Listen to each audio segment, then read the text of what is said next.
The Secrets of Life with Subhas Agam.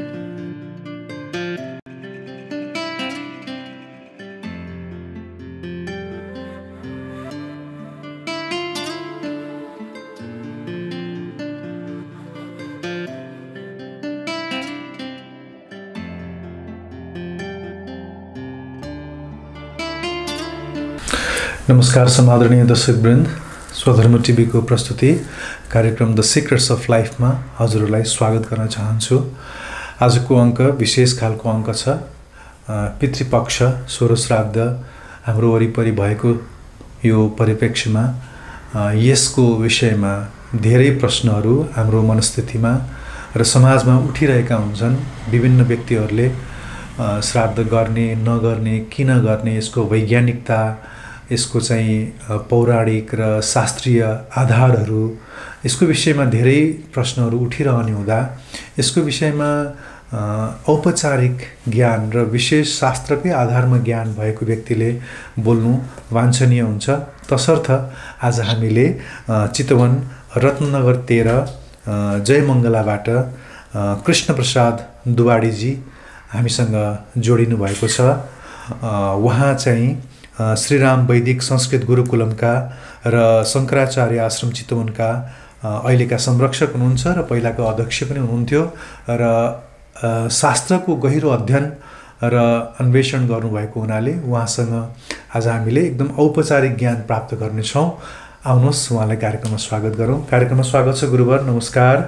Om. हजुर नमस्कार। ओम स्वस्ति। सन्चै हुनुहुन्छ गुरु? हजुर ठिकै छ। ठिक छ। आजको यो कार्यक्रममा हजुर यसरी जोडिनु भएकोमा धेरै धेरै धन्यवाद दिन चाहन्छु। पहिले त हजुरलाई हजुरको समयको लागि म धेरै आभारी छु। Thank you very much. अब यो विषय जुन मैले यस विषयमा बोलिसकेँ, यस विषयमा धेरै प्रश्नहरू उठेका छन्। अब यो सोह्र श्राद्धको समय नै किन यो श्राद्धको लागि यो निर्क्योल गरियो, किन राखियो? यो समयमा पितृलोकबाट नजिक आउँछन् अरे पृथ्वीको भन्ने पनि हामीले सुनेका छौँ। श्राद्ध गर्ने नगर्ने भन्ने यस विषयमा पनि अलग्गै प्रश्नहरू छन्। पहिला यो सोह्र श्राद्धलाई नै ठ्याक्कै बिन्दुमा राखेर यसको बारेमा थोरै बताइदिनुहोस् न, यो समय नै किन तोकियो? अब श्राद्ध का सम्बन्धमा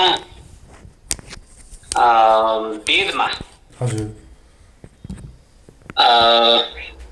पिण्ड पितृयज्ञ नामबाट हजुर श्राद्धको प्रसङ्ग सुरुवात भएको पाइन्छ। हजुर त्यसैले श्राद्धलाई वैदिक कर्म, हजुर मूलतः वैदिक कर्म, हजुर पछि पुराणले, तन्त्रले, अन्य शास्त्रहरूले पनि शास्त्रको श्राद्धका सम्बन्धमा कुरा गरे, वर्णन गरे, महिमा बताए, त्यसलाई वर्णन गर्ने प्रयास गर्दै गए। मूलतः यो वैदिक कर्म हो भनेर बुझ्नुपर्ने भयो। पिण्ड पितृयज्ञ भनेर वेदमा शुक्ल यजुर्वेदाध्यायी, हामी नेपालमा बसोबास गर्ने सबै नै प्राय शुक्ल यजुर्वेदाध्यायी भएको हुँदा शुक्ल यजुर्वेदको ब्राह्मण भाग शतपथ ब्राह्मणममा पिण्ड पितृयज्ञको वर्णन गरिएको छ। त्यो श्राद्धको मूल रूप हो। अब त्यो श्राद्ध चाहिँ अग्निहोत्रीले गर्थे। चातुर्होत्र विधिना 4 होता राखेर त्यो श्राद्ध, पिण्डदान आदि सम्पूर्ण कृत्य यजमानले नगरेर यजमानको उपस्थितिमा होताहरूले गर्छन्, ऋत्विकहरूले गर्छन्। मेरा यजमानका पिताका निमित्त म यो पिण्ड प्रदान गर्दछु भन्ने खालको वाक्यांश प्रयोग गरिएको हुन्छ। त्यस्तो हिसाबबाट चाहिँ श्राद्ध हुन्थ्यो, पिण्ड पितृयज्ञ भन्ने। यो चाहिँ अग्निहोत्रीहरूले गर्ने श्राद्ध। यसका सम्बन्धमा श्राद्ध लाई विशेष महत्त्व दिएर वर्णन गर्ने श्रौत सूत्र छ, जो वेद पछिको श्राद्धको विधान गर्ने ग्रन्थ भनेर वैदिक ग्रन्थको रूपमा, सूत्र ग्रन्थको रूपमा मानिन्छ। त्यो चाहिँ हामी यजुर्वेदीहरूको 56 36 अध्यायले युक्त भएको श्रौत सूत्र ग्रन्थ छ। त्यसले यसको पूर्ण विधि सम्पादन गरेको छ। श्राद्ध यसरी गर्नुपर्छ, श्राद्ध यो हो, यो रूपमा गर्नुपर्छ भनेर वर्णन गरेको पाइन्छ। हजुर। अनि अग्निहोत्रको क्षमतालाई, कर्तव्यलाई निर्वाह गर्न नसक्ने द्विजहरू को संख्या बढ्दै गयो।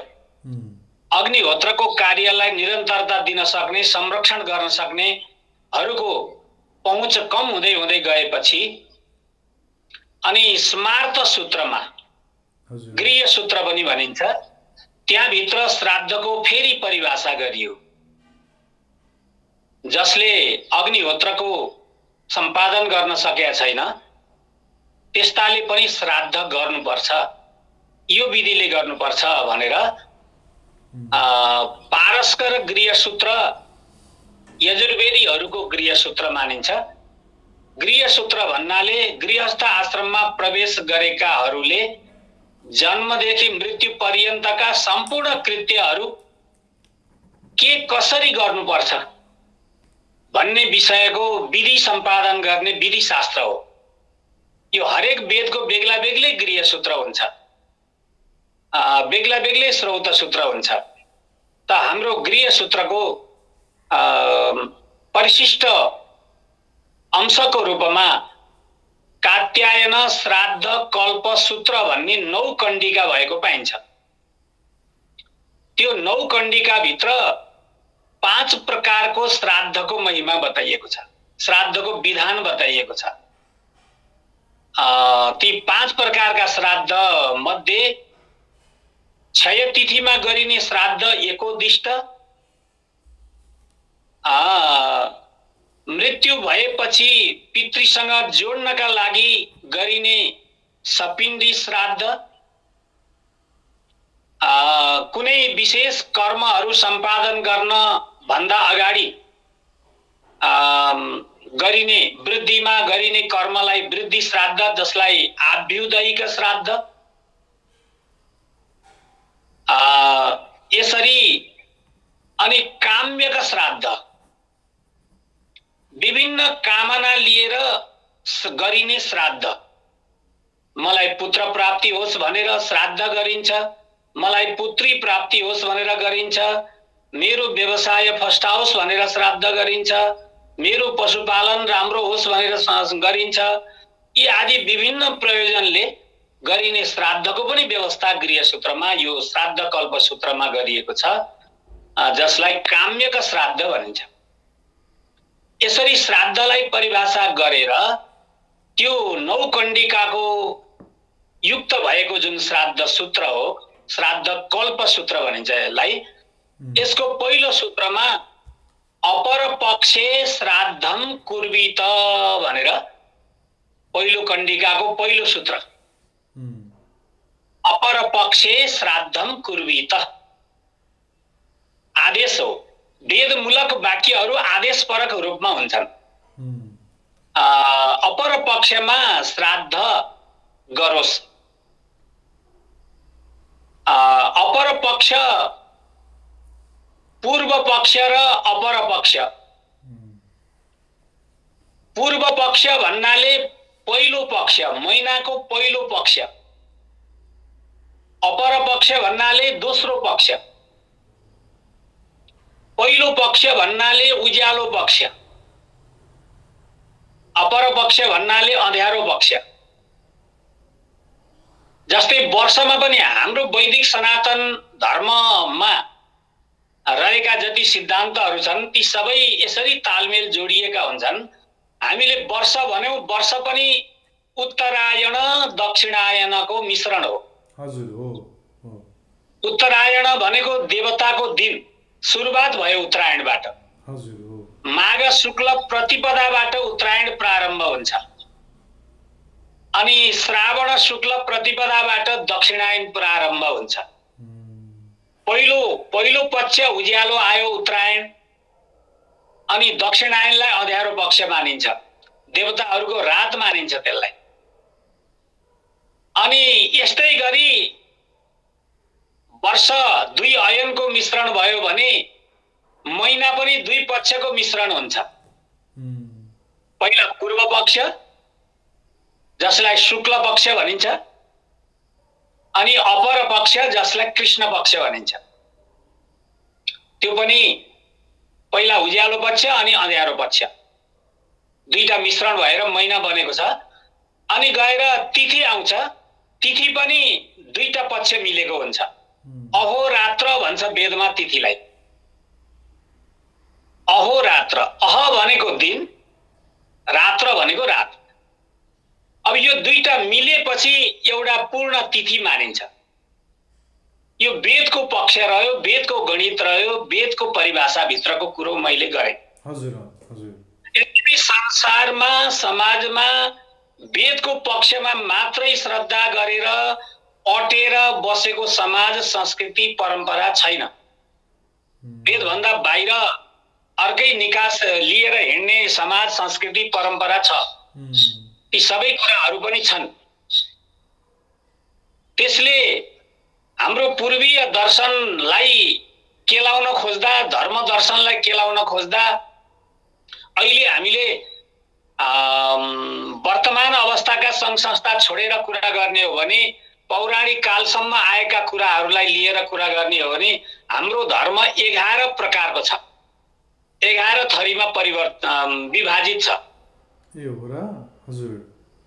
हाम्रो धर्म जसलाई हामीले हिन्दू धर्म, वैदिक धर्म, सनातन धर्म जे भनिरहेछौँ, यहाँ 11 विभाजन छ। ए त्यो कसरी? पहिलो विभाजन भनेको वेदको आधारबाट मात्र चल्ने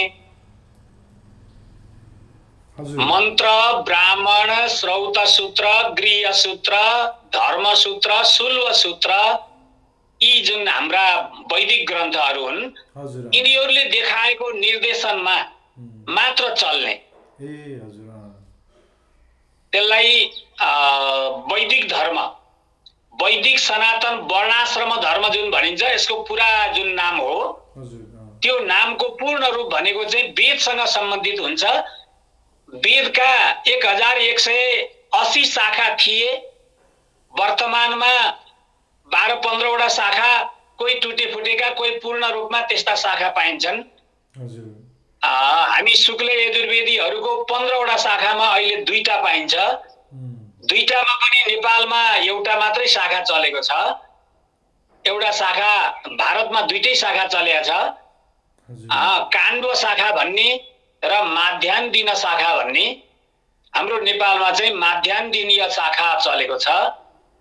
यस्तै गरी सबै वेदका शाखा अनुसारका हरेकले आफ्नो आफ्नो वेदको शाखा अनुसार चल्ने जुन कुरो हुन्छ, त्यो धर्मलाई चाहिँ वैदिक धर्म, वैदिक सनातन वर्णाश्रम धर्म।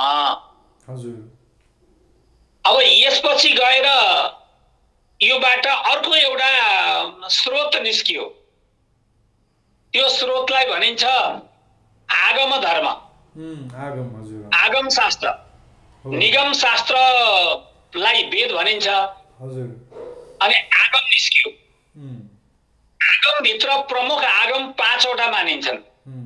यद्यपि तिनका भेद प्रभेदहरू छन्।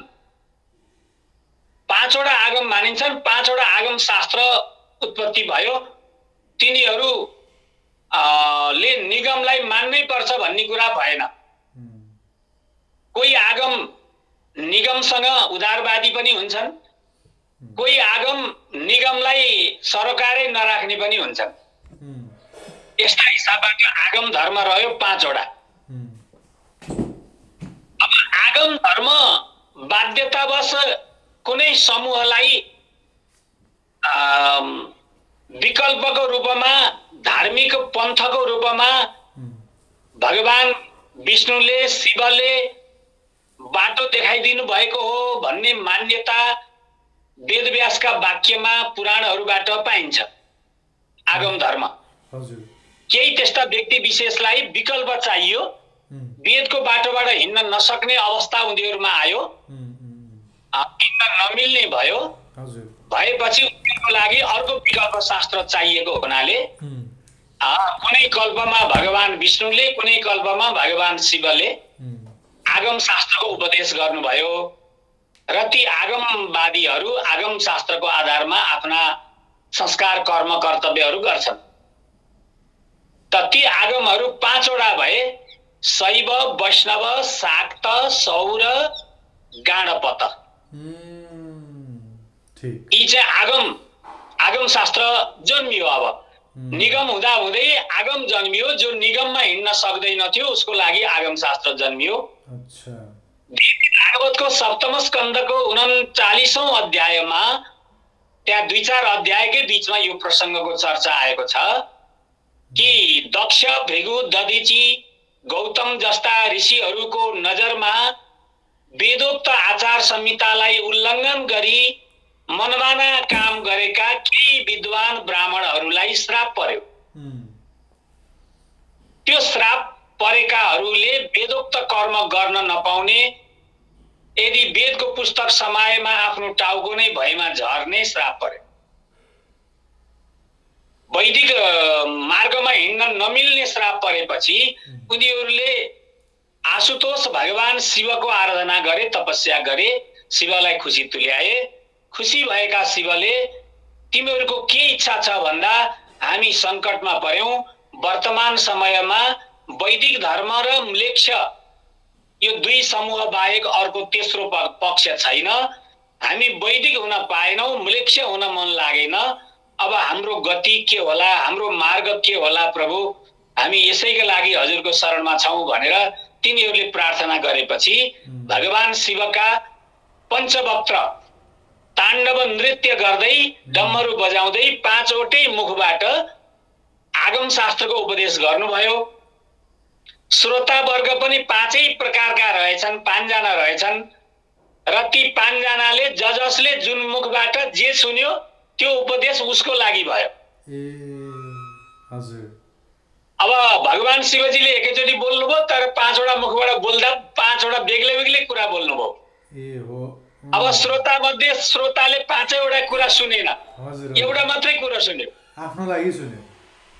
अब आफ्नो लागि मात्रै सुन्यो। अनि त्यो सुनेको चिजको अनुसन्धान गरेर त्यसैको आधारमा अगाडि बढ्यो। भगवानकै कृपाबाट त्यो उपदेशलाई लिपिबद्ध गर्ने क्षमता प्राप्त भयो र उनीहरूले लिपिबद्ध गरे र ती मार्ग रह्यो जसलाई आगम मार्ग भनिन्छ, आगम दीक्षा भनिन्छ। शैव, वैष्णव, शाक्त शक्ति मान्ने, देवी मान्ने, सौर सूर्य मात्रै मान्ने, गाणपत गणेश मात्रै मान्ने। हामी यो कन्टेक्स्टमा धेरै गहिराइमा गइरहेछौँ, तर यसलाई चाहिँ श्राद्धसँग जोड्दै छौँ है भनेर दर्शकलाई चाहिँ बताउन चाहन्छु। म श्राद्धमा जोड्छु। हजुर हो। अब रह्यो, अब यिनीहरूले पनि श्राद्धको चर्चा गरे हुनाले म त्यहाँ जाँदैछु। बिल्कुल हो, हैन? हो। अब 6 वटा धर्म त हाम्रो अगाडि जन्मिसक्यो, किनभने शैव धर्म बेग्लै हो, वैष्णव धर्म बेग्लै हो। यिनीहरूको तालमेल हुँदैन, मेल खाँदैन, आफ्नो आफ्नो पारा हुन्छ। यस्तै गरी 6 वटा धर्म भयो, एउटा आफ्नो वेदको शाखा अनुसार मात्रै चल्ने, अनि आफ्नो आफ्नो आगम अनुसार चल्ने आगम धर्म भए 5 वटा। अनि आगम धर्ममा जो गए उनीहरूलाई त विकल्प थिएन र गए। पछि वैदिकहरू पनि ती आगमवादीहरूका चेला बनेर त्यो सम्प्रदायमा छिर्न थाले, जसलाई आवश्यक थिएन तापनि छिरे। यस विषयमा पनि वेदव्यासले बोल्नुभयो। स्कन्द पुराणमा वेदव्यासको वचन छ कि वेद मार्गबाट विचलित भएकाहरूको लागि मात्रै भगवान शिवले उपदेश दिनुभएको हो आगम। जो वेद मार्गमा चल्या छ उसलाई त आगम बाटो हिँड्न समाउन आवश्यक छैन। श्रुति पथ गलितानाम मानुषाणाम तु तन्त्रम गुरु गुरु रखिलेशो सर्वविद प्राह शम्भु। श्रुति पथ निरतानाम तत्र नैवास्ति किञ्चित् हितकरम यह सर्वम पुष्कलम सत्यमुक्तम भनेर त्यहाँ उल्लेख गरिएको छ। त त्यो आधारमा आवश्यक नपरेको मान्छे पनि आगमवादी बनिदियो भने ऊ दोषी भयो। फेरि आवश्यक नपरिकन गयो, बाबुबाजेले गरिरहेको बाटो छोडेर आगममा दीक्षित हुन गयो भने ऊ दोषी भयो। त्यस्तो दोषी भएका, भ्रममा परेर गएकाहरू, झुकेर गएकाहरू, उनीहरूको लागि फेरि अर्को मार्गको विकल्प आवश्यकता महसुस भयो भगवानलाई। हजुर हजुर। त्यो आवश्यकताको महसुस भएपछि फेरि भगवानको 24 अवतार अन्तर्गत महामुनि वेदव्यासको अवतार भयो त्यो आवश्यकता पूरा गर्नको लागि। र उहाँले पौराण धर्मको फेरि आविष्कार गर्नुभयो। कसका लागि त भन्दा विशेष गरेर तिनै झुकिएर आगमतिर गएकाहरूलाई फर्कनको लागि। किनभने आगमवादी भनेको द्वैतवादी हुन्छ, एउटा मात्रै तत्त्व मान्छ, एउटा मात्रै देवता मान्छ, अर्को देवता मान्दैन, आफूले मानेकोलाई श्रेष्ठ मान्छ, अरूलाई कम मान्छ, त्यस्तो हुन्छ। त्यस्तो भएपछि अब त्यो पक्षमा गएकाहरूलाई फर्कन चाहनेहरूलाई प्रायश्चित्त गराई फर्काउनको लागि फेरि पुराण धर्मको उपदेश गर्नुभयो। यिनै आगमकै सिद्धान्तमा गएकालाई फर्कन सजिलो हुने गरी अब वैष्णव आगममा गएकाहरूले विष्णु पाञ्चायन पूजा गरेर पौराणिक बन्न सक्ने भयो। शैव आगममा गएकाहरूले शिव पाञ्चायन पूजा गरेर शैव बन्न सक्ने भयो, पौराणिक बन्न सक्ने भयो।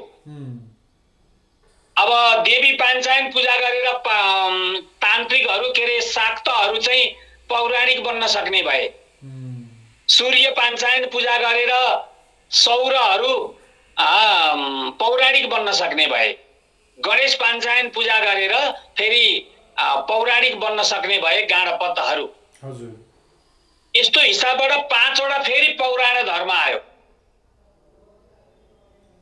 जस्तै श्रीमद् भागवत पुराण भयो, विशेष गरेर विष्णु पुराण भयो, पद्म पुराण भयो।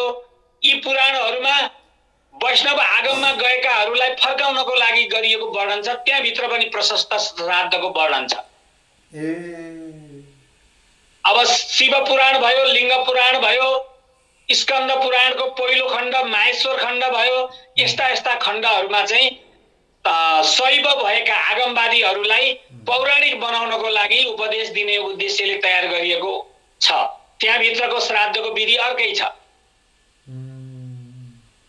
यस्तै शाक्त अन्तर्गत मार्कण्डेय पुराण भयो, देवी भागवत भयो, देवी पुराण भयो, कालिका पुराण भयो। यस्ता चिजहरू पौराणिक बनाउनको लागि शाक्तहरूलाई ल्याउने माध्यम बनाइयो। जो म झुकेर गएछु, जान नपर्ने गएछु भन्ने लाग्यो, ऊ त्यता आउन सक्ने भयो, वेदको नजिक आउन सक्ने भयो। किनभने आगम त वेदबाट टाढा थियो। अनि यस्तो हिसाबबाट चाहिँ 5 वटा पौराण धर्म, 5 वटा आगम धर्म र एउटा चाहिँ वैदिक धर्म। वैदिक धर्म एउटा भन्दा भन्दै पनि प्रत्येक शाखाको बेग्ला बेग्लै हुने हुनाले वैदिक धर्म आफैमा शाखा अनुसार बेग्ला बेग्लै छ। यजुर्वेदीले गर्ने श्राद्ध र ऋग्वेदीले गर्ने श्राद्ध फरक हुन्छ, सामवेदीले गर्ने श्राद्ध फरक हुन्छ। अनि तिनीहरूको पनि आफ्नो आफ्नो शाखा अनुसारको गृहसूत्र, श्रौत सूत्रले देखाउने कुराहरू फरक हुन्छन्। त आफ्नो आफ्नो प्रसङ्ग छुट्टै हुन्छ। आफ्नो प्रसङ्ग छोडेर अर्को प्रसङ्गमा गयो, अर्को शास्त्र अनुसार चल्यो भने त्यसलाई शाखारण्डको दोष लाग्छ। हाम्रा महर्षिहरूले शाखारण्ड दोष लागेकाहरूलाई ज्यादै डरलाग्दो रूपमा निन्दा गर्नुभएको छ। उसले गरेको धर्म खेरा गयो भन्नुभएको छ, उसले गरेको कर्म खेरा गयो भन्नुभएको छ। शाखारण्ड हुनु हुँदैन। आफ्ना पुर्खाले स्वीकार गरेको ग्रन्थ, वेदको शाखा, त्यसले देखाएको बाटोबाट मात्रै सम्पूर्ण धार्मिक अनुष्ठानहरू गर्नुपर्छ भन्ने मान्यता छ। अब त्यस्तो भएको हुनाले अब यो श्राद्धमा अब हामी आउँछौँ। यो श्राद्ध के बुझ्नु पर्यो भने आगम विधिले बनेका श्राद्ध पद्धति बेग्लै छन्, पौराणिक विधिले बनेका श्राद्ध पद्धति बेग्लै छन्, वैदिक विधिले बनेका श्राद्ध पद्धति बेग्लै छ। पहिला त अधिकारीले के बुझ्नु पर्यो, म को हो, हजुर म आगम विधिमा हिँड्नेवाला आगम दीक्षित हुँ कि पौराणिक दीक्षित हुँ कि र म आफ्नो वेदको शाखाका आधारमा चलेको हुँ, त्यो उसले बुझ्नुपर्ने हुन्छ। यो नै सबैभन्दा महत्त्वपूर्ण कुरा देखियो गुरु, बहुतै महत्त्वपूर्ण। तर समस्या कहाँ होला भने गुरु, जस्तो हजुरहरू जस्तो वैदिक ज्ञान लिएर पढेर आउनुभएकाहरूले त म यो शाखाबाट आएको हो भन्ने थाहा पाउनु होला। हामी जस्ता चाहिँ त्यो न यताको हाँगो थाहा छ न उताको हाँगो थाहा छ, न हाम्रा बाले भने न बराजुले केही भने हामीलाई, अब हामी जस्ताले चाहिँ के गरेर थाहा पाउने गुरु? हो, यो पनि हाम्रा पुर्खाले एउटा बाटो बनाइदिएका छन्, जुन निरक्षरले पनि म यो शाखाको हुँ भन्ने थाहा पाउने माध्यम बनाइदिएका छन्। ए हो, जस्तै हाम्रो कर्म काण्डको पद्धतिभित्र पुरोहित हुन्छ, हजुर हैन? बाउले पुरोहित लगाएको थिए, हजुरबाउले लगाएको थिए, आफूले लगाइया छ, त्यही आधारमा आइरहेका हुन्छन्, त्यो धार हुन्छ। अनि ती पुरोहित बाहरूले के गरेका हुन्छन् भने यो यजमान यो शाखाको हो भन्ने ज्ञान उनीहरूले नि बोकेका हुन्छन्। अनि त्यसपछि के गर्छन् त भन्दा हामीलाई कुशपानी लिएर कर्मकाण्ड बनाएर कर्मपात्र बनाएर त्यो कुशपानी हातमा लिनुस् भन्न लाउँछन्, संकल्प पढ्न लगाउँछन् गुरुहरूले। अनि अमुक वेदस्य अमुक शाखा अन्तर्गत अमुक नाम शर्मा अहम भन्नुस् भन्न लाउँछन्। ठीक। जस्तै हामीलाई अब माध्यान्दिनीय शाखा अन्तर्गत शुक्ल यजुर्वेदाध्यायी कृष्ण प्रसाद शर्मा अहम भनेर मैले भन्छु, मलाई पुरोहितले भन्न लगाउनुहुन्छ। भनेपछि मैले के बुझेँ, शुक्ल यजुर्वेद अन्तर्गत धेरै शाखा हुँदो रहेछ, त्यो मध्ये म माध्यान्दिनीय शाखाको रहेछु भन्ने त मैले अरू शास्त्र नपढे पनि त्यति वाक्यबाट संकल्पबाट नै मैले बुझ्ने भएँ। हामीले सनातन परम्परा बाबुबाजेले गर्दै आएको काम कुरो छोडेका छैनौँ भने त्यतिबाट हामीलाई शाखाको ज्ञान चाहिँ हुन्छ। ओके। अब त्यो शाखा अनुसारको शास्त्र खोज्ने, ज्ञान बढाउने, विद्वानको संगत गर्ने, त्यो त अब आफ्नो कर्तव्य भयो। ठीक। हजुरले चाहिँ के बताइदिनु भयो भने यसरी शाखा अनुसार नै श्राद्ध गर्ने विधि विधानहरू फरक छन्। तसर्थ आफ्नो पुरोहितहरू जो हुनुहुन्छ तत्त पुरोहितहरूलाई भेटेर चाहिँ आफूले चाहिँ जे हाम्रा बाबुबाजेले गर्दै आएका थिए तिनै पुरोहितहरूलाई भेटेर चाहिँ गर्दाखेरि चाहिँ आफ्नो सही काम चाहिँ गरिएको हुन्छ। तर कहिलेकाहीँ फेरि पुरोहितहरूलाई पनि हामीले हुँदैन गुरु, कहिलेकाहीँ पुरोहितहरूले पनि गलत चाहिँ फेरि कुराहरू अपनाएको पनि हुनसक्छ कि सक्दैन? हुनसक्छ, एकदम पुरोहित सर्वज्ञ भन्ने हुँदैन, त्यो पनि त किनभने उहाँहरूले पनि गलत कुरा अवलम्बन गरिनै आएको, यही गरियो के भन्दै आएर बिग्रिँदै गएको पनि हुनसक्छ फेरि। हो, बिग्रिने सम्भावना प्रशस्त रह्यो। तर म दुबाडी हुँ, हजुर पौडेल हुनुहुन्छ भन्ने कुरा चाहिँ पुरोहितले भनिदिएर भएको होइन। बिल्कुल। मेरो गोत्र आत्रेय हो, हजुरको गोत्र भारद्वाज हो भन्ने कुरा पनि पुरोहितले भनिदिएर भएको होइन। बिल्कुल। हो, यस्तै गरी हामीले हाम्रो कुरोसँग मेल खाने पुरोहित लगाउनु पनि पर्छ, हाम्रो कुरो बुझ्ने पुरोहित लगाउनु पनि पर्छ। पुरोहितको बारेमा पनि हामी सचेत भएर पुरोहित नियुक्ति गर्ने कुरा चाहिँ कुनै जिम्मेवार अधिकारीलाई अधिकृतलाई नियुक्ति गर्ने जस्तै विचार गरेर सोचेर हाम्रो शाखा सूत्र अनुसार कर्म गर्ने गराउने पुरोहित हो कि होइन त्यो बुझेर लगाउनु पर्छ भन्ने कुरा पनि महत्त्वपूर्ण पक्ष हो। र सामान्यतया नेपालमा बस्ने हामी नेपालीहरू अथवा पूर्वका नेपाली, पश्चिमका नेपाली, सुदूरपश्चिमका नेपाली, हामीहरू कुन शाखा अन्तर्गत छौँ बढी चाहिँ गुरु? हामी पूर्वीय र कुमाई भन्ने दुई भेद छ हाम्रो नेपालमा, हैन?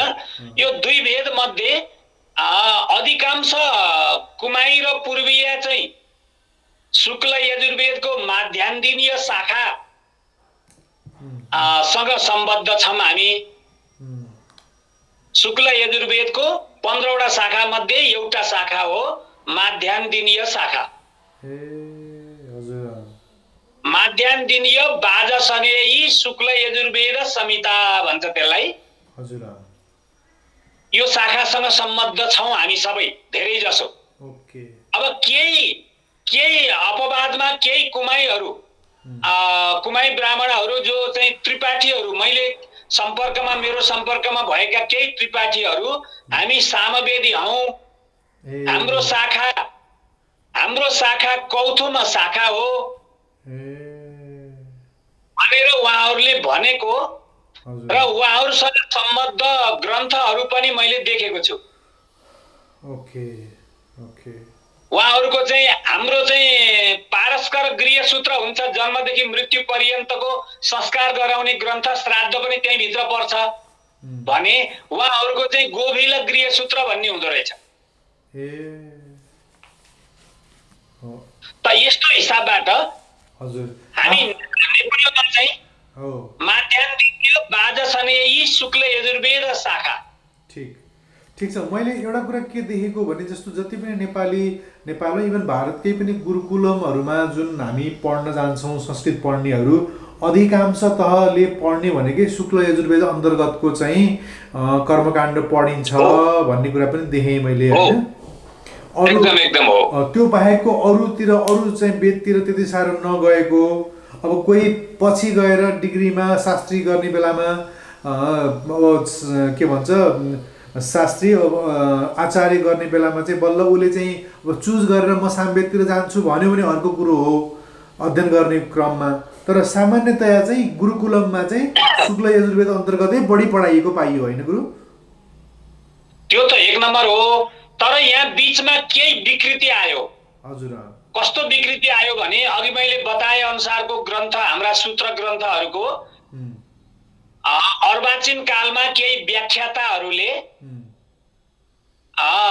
शुक्ल यजुर्वेदको आधारमा बनेको सूत्र ग्रन्थको व्याख्या गर्दा त्यो वेदको लाइन भन्दा फरक अर्को वेदको लाइनमा व्याख्या गरिदिएको पाइयो।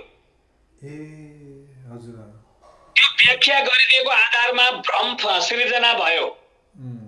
अनि त्यस्तो सृजना भएपछि केही त्यस्ता हाम्रा शुक्ल यजुर्वेद अन्तर्गतका कर्मकाण्ड पद्धतिहरू पनि भ्रमपूर्ण छन्। तालमेल भएको छ कि छैन भनेर विशेष ज्ञान भएकाले केलाउँदा मात्रै थाहा पाउने, नत्र थाहा नपाउने भएको छ। त्यही त नि, अब अध्ययन नभए कारण केलाउन सक्नु त्यस्तो कुरा केलाउन नसक्ने व्याख्याकारले अर्को बाटो मोडिदिएको छ। अनि त्यस्तो अवस्थामा चाहिँ हामीले बाहिर किताबको नाम हेर्दा शुक्ल यजुर्वेदकै कर्मकाण्ड हो जस्तो लागे पनि त्यहाँभित्र गडबड भएको पनि पाइन्छ। त्यसैले हामीले कुनै पनि पद्धति हेर्दा वेद, श्रौत सूत्र, गृह सूत्र यो तीनटासँग मेल खाएको हो कि होइन त त्यो पद्धति। कुनै विद्वानले पद्धति लेखिदिनु भयो, श्राद्ध गर्ने पद्धति, विवाह गर्ने पद्धति, व्रतबन्ध गर्ने पद्धति लेखिदिनु भयो। त्यो पद्धति लेख्दा वेद, श्रौत सूत्र, गृह सूत्र यो तीनटासँग मेल खायो कि खाएन, मिल्यो कि मिलेन? एउटा वेदले भनेको छ श्रौत सूत्र अर्कै शाखाको हाल्यो, गृह सूत्रको विचार अर्कैको हाल्यो भने त मेल खाएन, तीनटै एउटै हुनु पर्यो। त्यसैले जस्तै म उदाहरण दिन्छु तपाईलाई, म देवघाट गलेश्वर बाबाको आश्रम वेद वेदाङ्ग विद्यालयको पूर्व विद्यार्थी। मेरो प्रारम्भिक विद्या अध्ययन भएको थलो त्यो। मैले त्यहाँ बसेर पढेको जुन ज्ञान हो, मैले त्यो विद्यार्थी कालमा मेरो व्रतबन्ध नै गुरुकुलमा भएको, त्यही नै व्रतबन्ध भएपछि म घर फर्केर आइन, त्यही पढेँ मैले। र त्यसरी पढेर मैले त्यो बेलामा मलाई पढाइएको सन्ध्या वन्दना गर्ने जुन विधि पद्धति थियो, त्यो विधि पद्धति हाम्रो यजुर्वेद अनुसार हुबहु होइन रहेछ भन्ने कुरा थाहा पाउनको लागि मलाई 40 वर्ष कुर्नु पर्यो। म आफू 40 वर्षको हुँदा हाम्रो सन्ध्योपासना गर्ने विधि जुन हो त्यो चाहिँ हाम्रो पाठ्य पुस्तक भित्र हामीलाई बनाइएको पाठ्य पुस्तक, हामीलाई पढाइएको पुस्तकहरूभित्र हजुर त्यो विधि होइन रहेछ, त्यो त मिश्रण रहेछ, शुद्ध विधि होइन रहेछ भन्ने किसिमको ज्ञान भयो। त्यो भएपछि अनि म आफू 40 वर्षको उमेर भएपछि हजुर मैले त्यो विधिलाई परिवर्तन गरेर अहिले आफ्ना मेरा गुरुकुलहरूमा 70 जना विद्यार्थी पढ्छन्। हजुर तिनले जाँच दिनको लागि चाहिँ सरकारी पाठ्यक्रमको सन्ध्योपासना पढ्छन्, तर साँझ बिहान आफूले गर्ने कर्म चाहिँ हाम्रै यजुर्वेदको शुद्ध विधिबाट गर्छन् सन्ध्योपासना। हजुरले त्यस्तो परिस्थिति पर्छ। हजुरले यसरी सुधारिदिनु भएको छ। यसरी चाहिँ गलत कुराहरू कति ठाउँमा भएको होला हैन गुरु? कति अनगिन्ती। कतिलाई त यो गलत भन्ने कुरो नै थाहा छैन। इभन गुरुकुलका आचार्यहरूलाई पनि थाहा छैन। थाहा छैन, थाहा हुन, किनभने कतिले थाहा पाएर पनि लागिरहेको बाटो बानी नछोडेका हुन्छन्। कतिले लामो समयदेखि आफूभन्दा अगाडिका गुरुहरूलाई हाम्रा गुरुले किन माने, किन गरे, उनले जे गरे हामीले त्यही गर्ने हो भन्ने पनि आचार्यहरू छन्। कुरो बुझेर पनि सुधार्न नसक्ने, संशोधन गर्न नसक्ने गुरुहरू प्रशस्त मैले देखेको छु। प्रष्ट रूपमा आफ्नो विधि पद्धति हेरेर अगाडि बढ्न खोज्ने व्यक्ति भने त्यसको ठुलै जमर्को चाहिँदो रहेछ, ठुलै कोसिस गर्नु पर्दो रहेछ। ठिक। अहिले मैले के बुझिरहेको छु भने मैले ब्याचलरमा शास्त्रीय सङ्गीत अध्ययन गरेको थिएँ, मेजर इङ्ग्लिस सँगसँगै। हामी सामान्यतया गाउँघरमा सङ्गीतका 7 सुर हुन्छन् भनेर हामी कुरा गर्छौँ कि, तर वास्तवमा 7 सुर हुँदैन कि। 7 सुरभन्दा बढी स्वर हुन्छ, 12वटा स्वर हुन्छ। स्वरहरू विकृत पनि हुन्छन्, विकृत भएका स्वरहरू जोड्दाखेरि 12वटा हुन्छ। अब त्यो कुरा चाहिँ आम जनमानसमा त 7 सुरमा भनिन्छ, 7 सुर गरिन्छ। तर सङ्गीत अध्ययन गर्दा थाहा पाइयो कि कहाँ 7, 12 पो हुँदो रहेछ त भन्ने थाहा पाइयो कि। त्यस्तै जस्तो यसरी शास्त्रलाई सतही रूपमा एउटा तरिकाले बुझिएको छ, गहिराइमा अर्कै कुरा छ कि। म यहाँ महाभारतको एउटा आदि पर्वको श्लोक सम्झन्छु। हजुर। कि महामुनि वेदव्यासले महाभारतको रचना गर्दा सुरुमा के भन्नुभयो भने महाभारतको रचनाको आवश्यकता औचित्यलाई प्रदर्शन गर्दै भन्नुभयो कि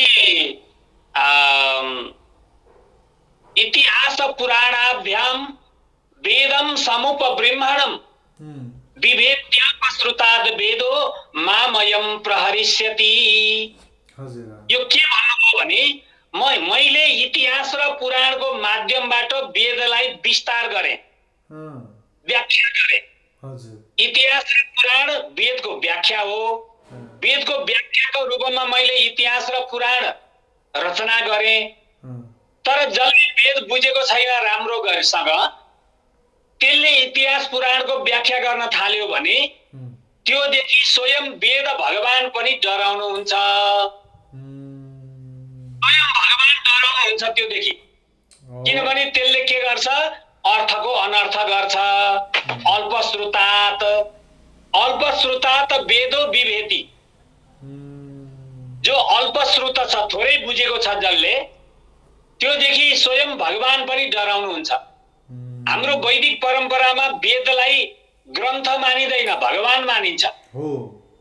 वेद भनेको भगवान हो र वेद भनेको मूर्त रूप हो।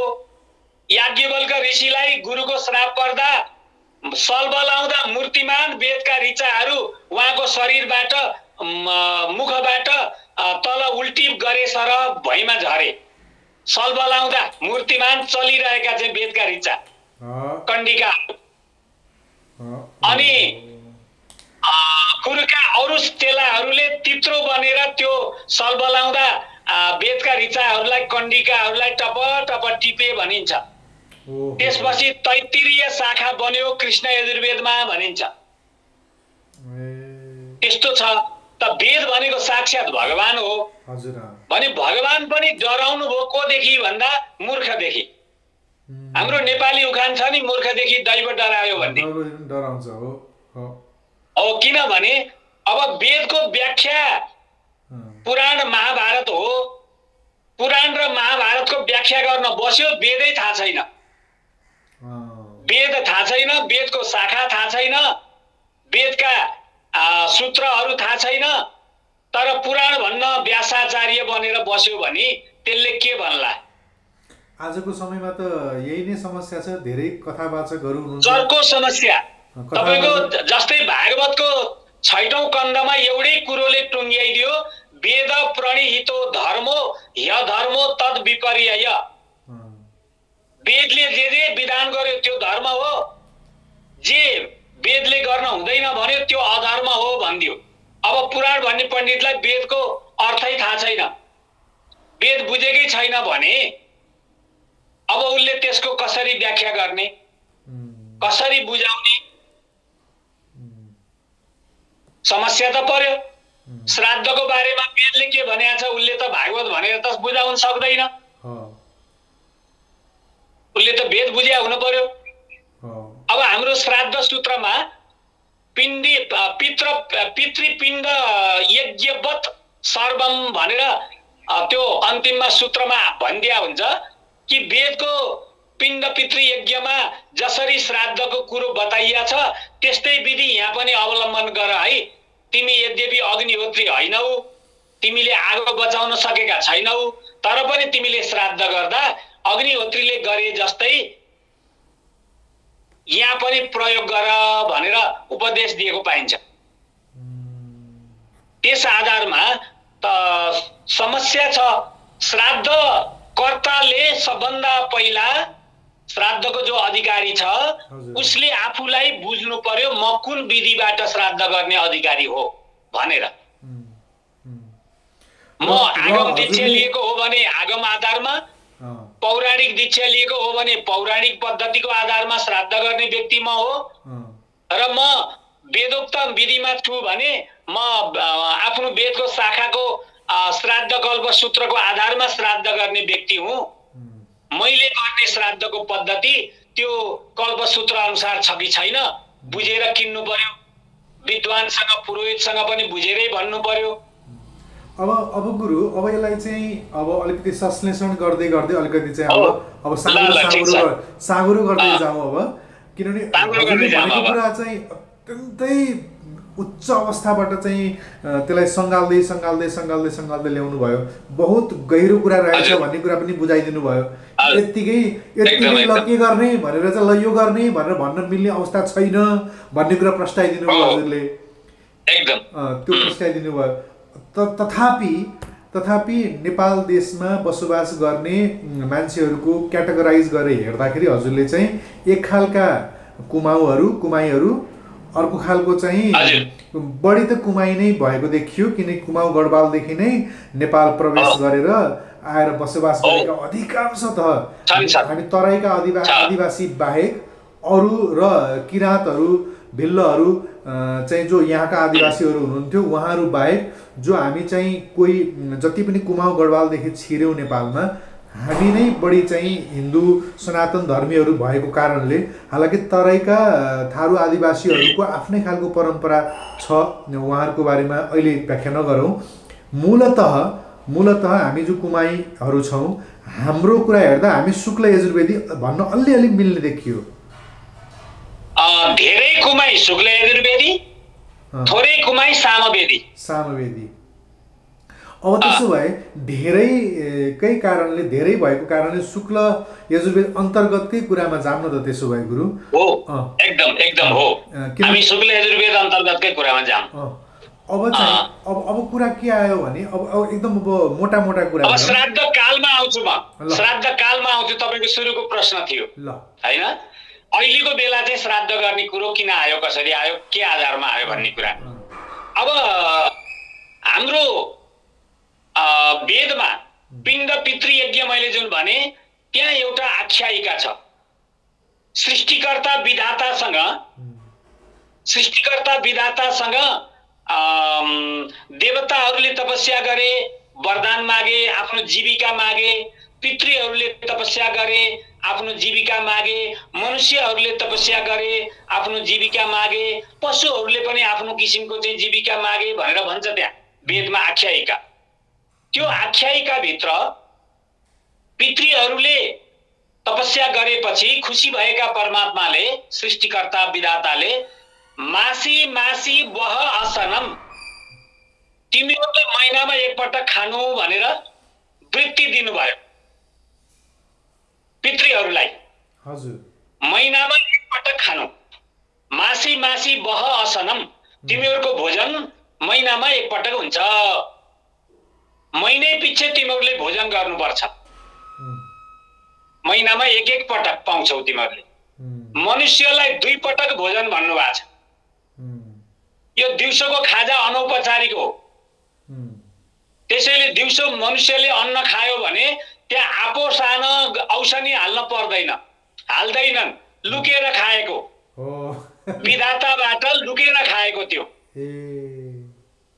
साँझ बिहानको भोजनमा आफो सानो गरेर खानुपर्छ। त्यसलाई प्राणाग्नि होत्र भन्छ, यज्ञ भन्छ। भोजन गर्ने कुरालाई यज्ञ भन्छ। धोएका सफा लुगा लगाएर शुद्ध आसनमा बसेर भोजन गर्नुपर्छ। पूजा गर्दा बस्ने आसन र भोजन गर्दा बस्ने आसन एकै शैलीको, एउटै शुद्ध हुनुपर्छ। पूजामा बस्ने वस्त्र र भोजनमा बस्ने वस्त्र उस्तै हुनुपर्छ। त्यस्तो शुद्धताको ख्याल गरिया हुन्छ।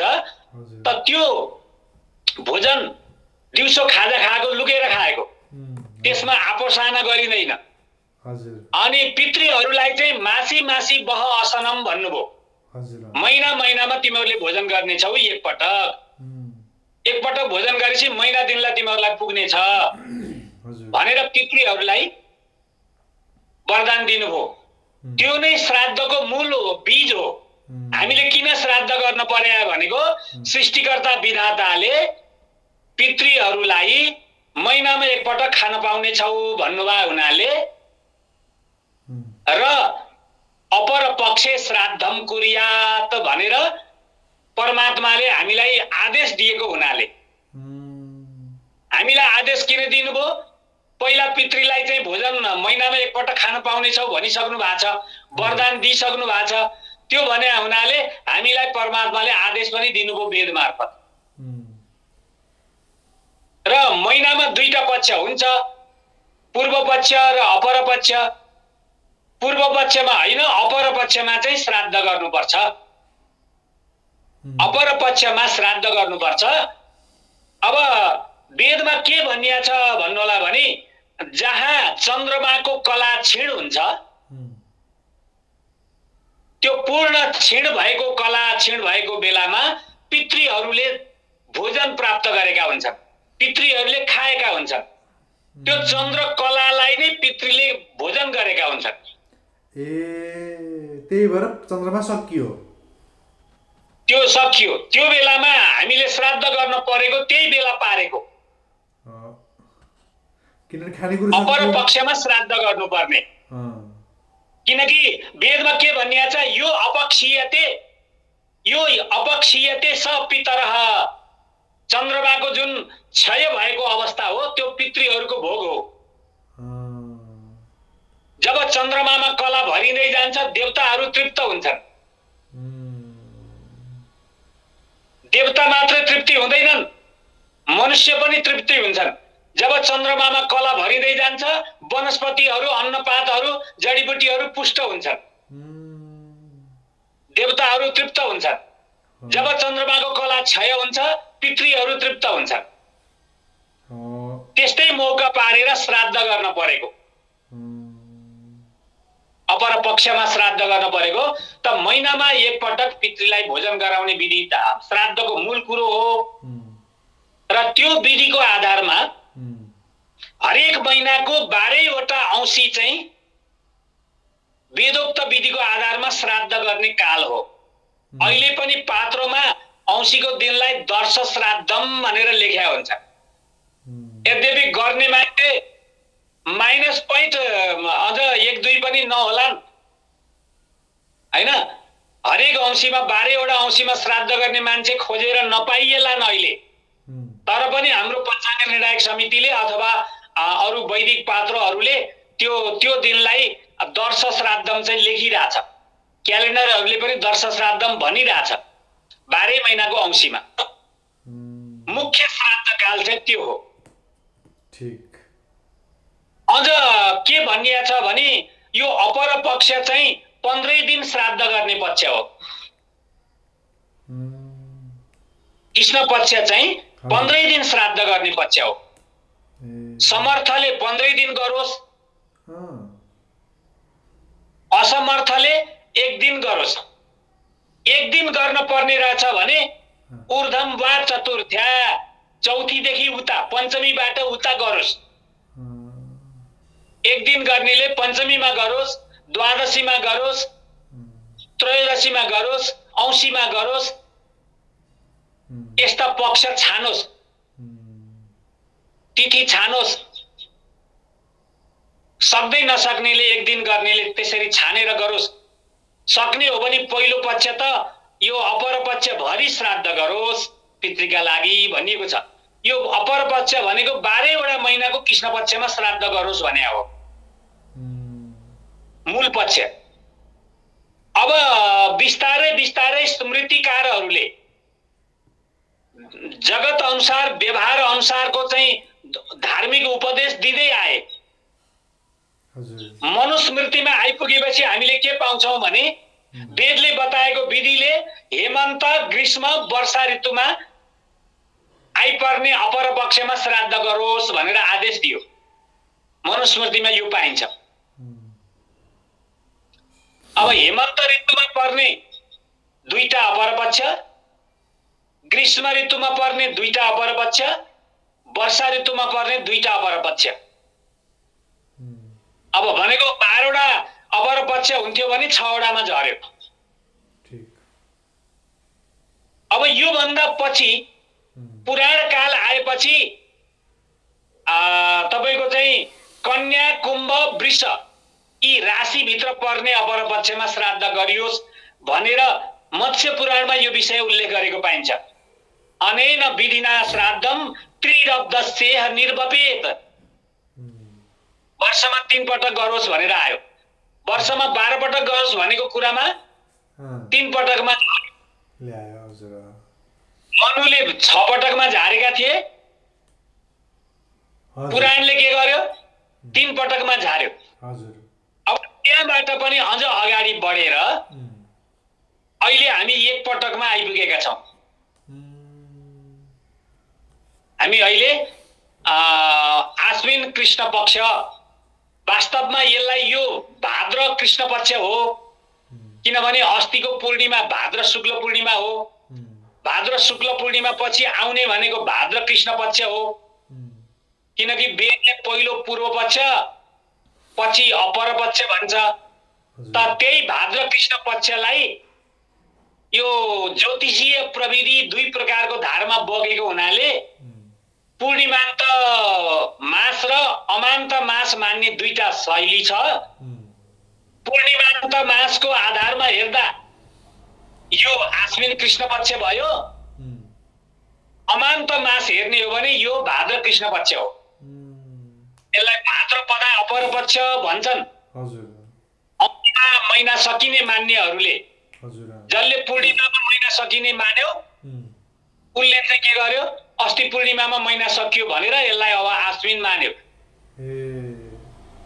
जसले त्यो पूर्णिमामा महिना सकिया छैन भनेको छ उसले यसलाई पनि भाद्र कृष्ण पक्ष भनेको छ। यस्ता खालको 2 धार छन् अमान्त र पूर्णिमान्त भनेर। त त्यो आधारमा अहिले चाहिँ अमान्त भाद्र अपर पक्ष, पूर्णिमान्त हिसाबमा आश्विन कृष्ण पक्ष जे भने पनि यो पक्ष जुन हो श्राद्ध काल भयो। यो 15 दिन श्राद्ध काल भयो। 15 दिन श्राद्ध गर्नुपर्ने सक्नेले 15 दिन गर्ने हो। हाम्रा केही पुर्खाहरू केही पुराना सम्पन्न व्यक्तिहरूले 15 दिन श्राद्ध गरेको 15 दिन एक छाक खाने श्राद्ध गर्ने खाने। अब पूर्णिमाको दिनमा 1 छाकी बस्ने भोलिपल्टदेखि दिनदिनै श्राद्ध गर्नेहरू पनि प्रशस्त हुनुहुन्थ्यो अलि पहिलासम्म। आज चाहिँ एकदमै कमजोर छ, त्यो त्यस्तो व्यक्ति पाउन गाह्रो छ। अब यो यस्तो हिसाबबाट चाहिँ 2टै पक्ष रहेको छ। त्यो आधारमा आज भोलिको जुन श्राद्धको प्रसङ्ग छ त्यो पक्षभरि गर्ने पक्ष भन्दा एकपटक यो 15 दिनमा एक दिन गर्ने पक्ष प्रबल छ। अब यो प्रबल पनि धेरै न्यून भएको छ, सबैले श्राद्ध गर्दैनन्। अहिले समाजमा यसो हेर्दा 16 श्राद्ध सबैले गर्दैनन्, गर्ने पक्ष घट्दो छ। त्यस्तो अवस्था छ। त यो अवस्थामा एक दिन मात्रै गर्ने पक्ष जुन आएको छ, यो एक दिन मात्रै गर्ने पक्षहरू 1 नम्बर भनेको औँसीमा गर्ने श्राद्ध रहेछ यो भनेर बुझ्नु पर्यो। बाको तिथिमा, हजुरबाको तिथिमा होइन भनेर बुझ्ने हो, औँसीमा गर्ने भनेर बुझ्ने हो पहिलो पक्ष चाहिँ। दोस्रो पक्ष चाहिँ औँसी उपयुक्त नभएर, औँसीको लागि गाह्रो परेर अथवा महिनैभरि गर्न नसकेर एउटा आफ्नो पिताजीको तिथि सम्झिने, दुईटै कुरा भयो। पिताजीलाई नि सम्झियो अनि यो अपर पक्षको पार्वण पनि भयो। पार्वण भन्नुको अर्थ चाहिँ 3 पुरुषलाई उद्देश्य गरेर दिइने श्राद्धलाई पार्वण भनिन्छ। अब तिथि श्राद्ध क्षय तिथिमा चाहिँ 1 पुरुषलाई उद्देश्य गरेर पिण्ड दिइन्छ। पार्वण भनेको चाहिँ 3 पुरुषलाई उद्देश्य गरिन्छ, 3 पुस्ते श्राद्ध हो। अनि यो 16 श्राद्धमा चाहिँ 3 पुस्ते घरपट्टिका 3 पुस्ते, मामा घरपट्टिका 3 पुस्ते गरी 6 पुस्ते श्राद्ध हुन्छ। यसलाई चाहिँ 2 पार्वण पनि भन्छ। यो 2 पार्वण हो। ठीक छ गुरु। अब हामी अलिकति चाहिँ थोरै मोटो प्रश्नमा जाउँ कि जस्तो लाग्यो मलाई, किनभने हामीले चाहिँ धेरै डिटेलमा चाहिँ गयौँ। अब हाम्रो आम दर्शकको जुन सानो मोटो प्रश्न हुन्छ नि, ती प्रश्नमा जाँदाखेरि चाहिँ उहाँहरूको सानो प्रश्नहरू हुन्छ, सानो जिज्ञासाहरू हुन्छ। त्यसले गर्दा यो बताउन चाहिँ साह्रै जरुरी थियो। यसले एउटा राम्रो ब्याकग्राउन्ड, एउटा जग चाहिँ बनायौँ हामीले। अब कुरा आयो श्राद्ध किन गर्ने भन्ने कुरा। त्यहाँबाट सुरु गरौँ। हो, अब मैले अघि विषय त मैले प्रवेश गरेँ। सृष्टिकर्ता विधाताले पितृहरूलाई वृत्ति दिनुभयो, महिनामा एकपटक तिमीहरूले भोजन गर्नेछौ भनेपछि सृष्टिकर्ता परमात्माको आदेश पितृका निमित्त, पितृको भोजनका निमित्त मनुष्यले श्राद्ध गर्नु पर्यो। 1 नम्बर त्यो आदेश भयो। त्यो आदेशलाई आत्मसात गर्दै हाम्रा वेदका ऋचाले, गृहसूत्रहरूले, श्राद्धकल्प सूत्रहरूले श्राद्ध गर्ने उपदेश दिए हामीलाई। त्यो दोस्रो पक्ष भयो। र पितृहरू देवता भन्दा पनि बलवान भएका हुँदा कल्याण चाहना गर्ने व्यक्तिले पितृलाई प्रसन्न नतुल्याएसम्म, खुसी नतुल्याएसम्म उसको इहलौकिक पारलौकिक सुख सम्पदा कल्याण सम्पादन हुन नसक्ने हुँदा उसले अनिवार्य रूपमा श्राद्ध गर्नुपर्छ श्रद्धापूर्वक। हजुरले भनेको कुरामा चाहिँ 2टा कुरा देखिन्छ। एउटा कुरा चाहिँ प्रभुले, परमात्माले वृत्ति दिनुभयो भन्नुभयो। वृत्ति दिएको भनेको त प्रभुले वृत्ति दिएको भनेपछि त उ त लाचार छ। लाचार भएको कारणले प्रभुले चाहिँ, परमात्माले चाहिँ उसलाई वृत्ति दिनुभयो र उसले खान पाउने भयो, एकातिर भन्नुभयो। अर्कोतिर के भनिदिनु भयो भन्दाखेरि चाहिँ यिनीहरू देवता सरह, परमात्मा सरह हुन्छन्, यिनीहरूको चाहिँ कृपा बेगर। परमात्मा र देवता फरक। ओके, देवता सरह, परमात्मा र देवता फरक। अहिले हजुरले देवता सरह भन्नुभयो त्यसो भए। हो, देवता सरह, परमात्मा सरह हैन। ठीक, देवता सरह भएको कारणले यिनीहरूको कृपा हामीलाई चाहिन्छ, तसर्थ उनीहरूलाई खुसी गराउनु पर्यो। हो, देवता भन्दा पितृ बलवान भएको हुँदा देवता दिने पितृ हर्ने भन्ने हाम्रो नेपाली परम्परामा छ। यो शास्त्रीय वचन पनि हो। देवता दिने, पितृ हर्ने। देवताले दिएको चिज पनि पितृ खुसी नभएमा पितृले हरण गर्छन् र हामीले उपभोग गर्न पाउँदैनौँ। त्यसैले पितृ हामीदेखि नितान्त प्रसन्न हुन जरुरी छ। पितृ प्रसन्न नभएमा हामीले स्वर्ग मोक्ष पर्यन्त पनि पाउँदैनौँ। मोक्ष प्राप्तिका लागि पनि पितृको प्रसन्नता बेगर हामीलाई मोक्ष मिल्दैन। यस अर्थले तपाईको मोक्ष मार्गका लागि मात्रै भनेर दौडने तपाईको चाहिँ सन्यासीहरूले पनि सन्यास हुँदा 3-4 दिन लगाएर 21औं पुस्ताका पितृहरूलाई सम्मान गरेर श्राद्ध गरेर विधिपूर्वक सम्पादन गरेर अनि बल्ल सन्यास हुन्छन्, अनि बल्ल टुप्पी जनै छिनाउँछन्।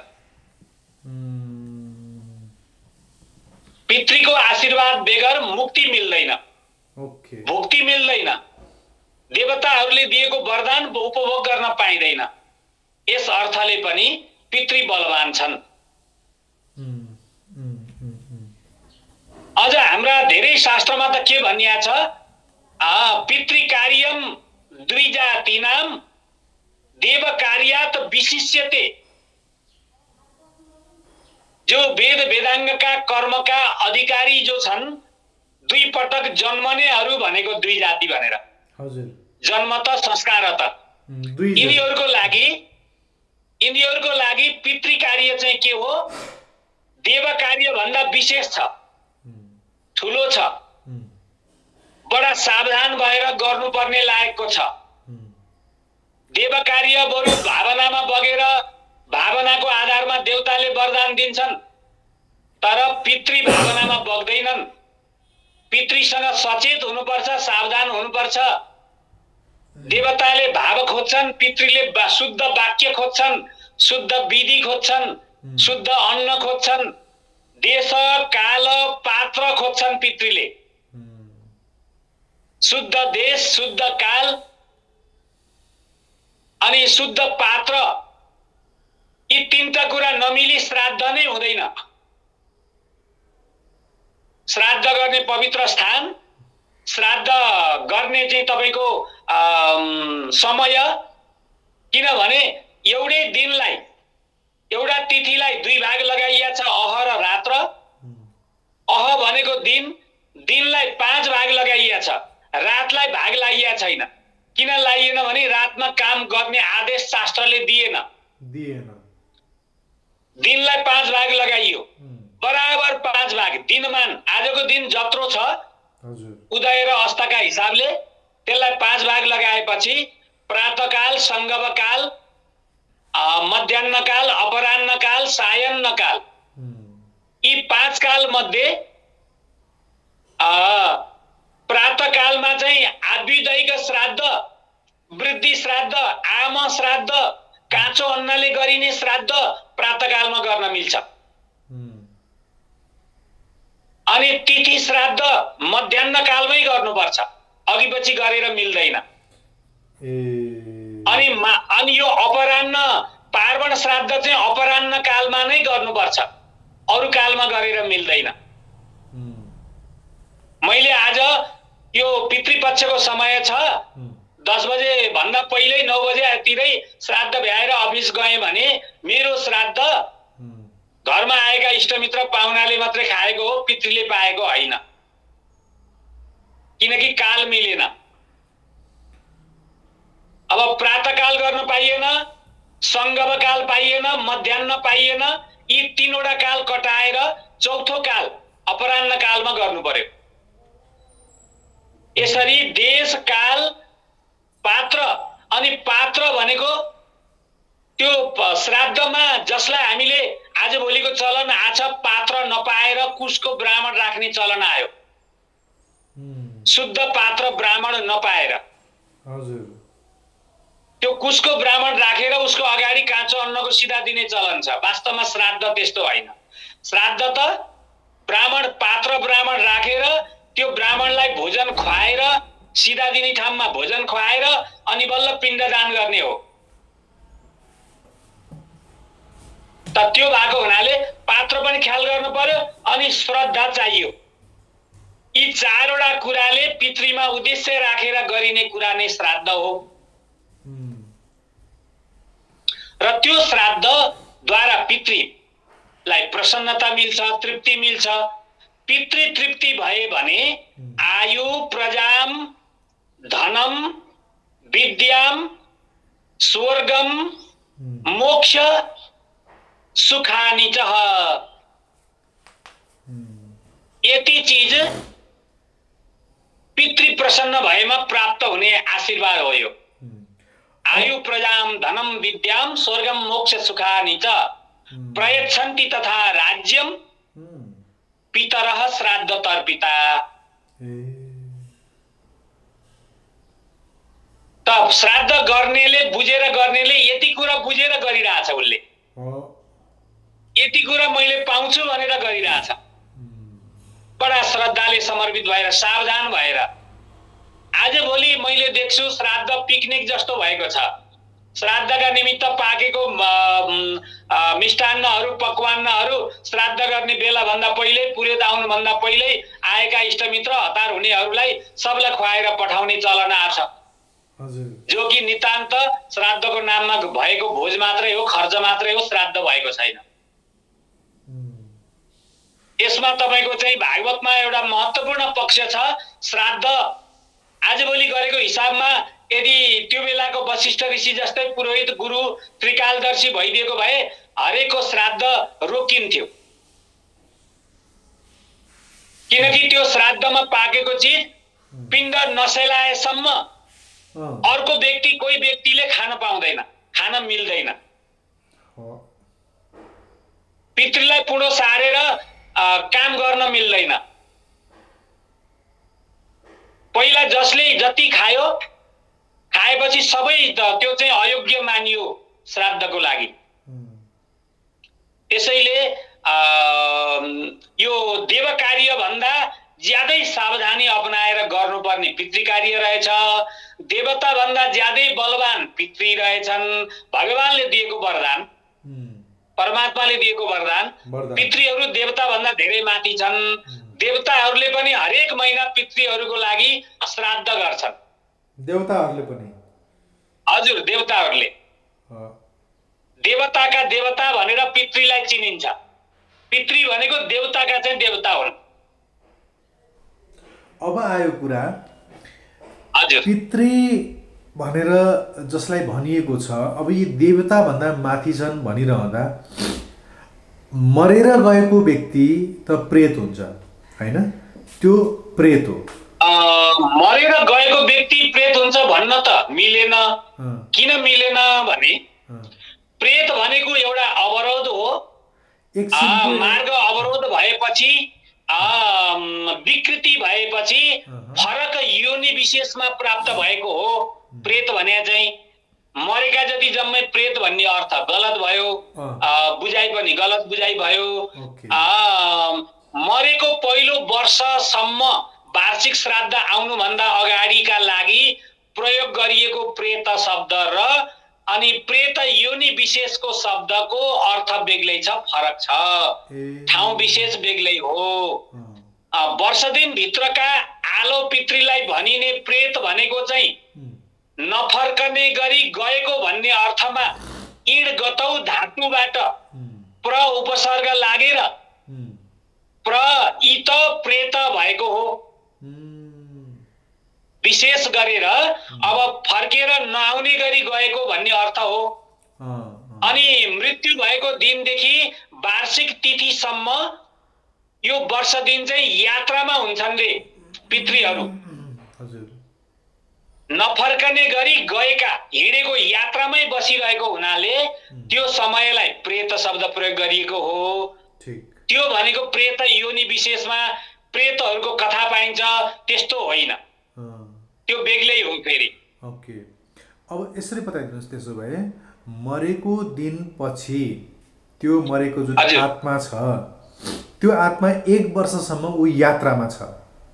ऊ यात्रामा हुन्छ, पितृपङ्क्तिमा पुग्दैन, ऊ पितृहरूको समूहमा मिसिँदैन, ऊ यात्रामा छ। यात्रामा छ। 13औं दिनमा जुन हामीले सपिण्डी गरिन्छ, 12औं दिनमा, हजुर 12 दिनमा त्यो सपिण्डी गरेर जुन सामान्य पिण्डलाई जुन पितृको पिण्डसँग जोडिन्छ, त्यति बेला जोडिने त होइन रहेछ। त्यसो भए होइन, त्यो त हामीले काम छिनेको मात्रै हो। हामीले के गरेको भने पछिलाई हुने काम पहिले राखेको। एउटा बिरामी ज्वरो आएको बच्चालाई घरमा पाकेको सेलरोटी पोको बनाएर दराजमा फ्रिजमा राखिदिएको, तिम्रो ज्वरो निको भएपछि खान मिल्छ भनेर राखिदिए सरह पितृको लागि वर्ष दिन पुगेपछि हजुरहरूले पाउने गरी यो आज सपिण्डी श्राद्ध मैले गरेको छु। होइन भने वर्ष दिनसम्म म यो कलियुगको प्राणी म आफै मर्छु कि मैले गर्न पाउँदिन कि सपिण्डी श्राद्ध भनेर मैले काम छिनेको मात्रै हो। हे पितृ देवता, यो मैले आज 12 दिनमा गरेको श्राद्धको फल हजुरले वर्ष दिन पछि पाउने हो, त्यो बेलाका लागि मैले आज गरेको हो भनेर गरे हो। त्यो दिन पितृपङ्क्तिमा मिसिएको होइन। ओके, अनि 1 वर्षसम्म उसले यात्रा गर्यो, त्यो आत्माले यात्रा गर्यो।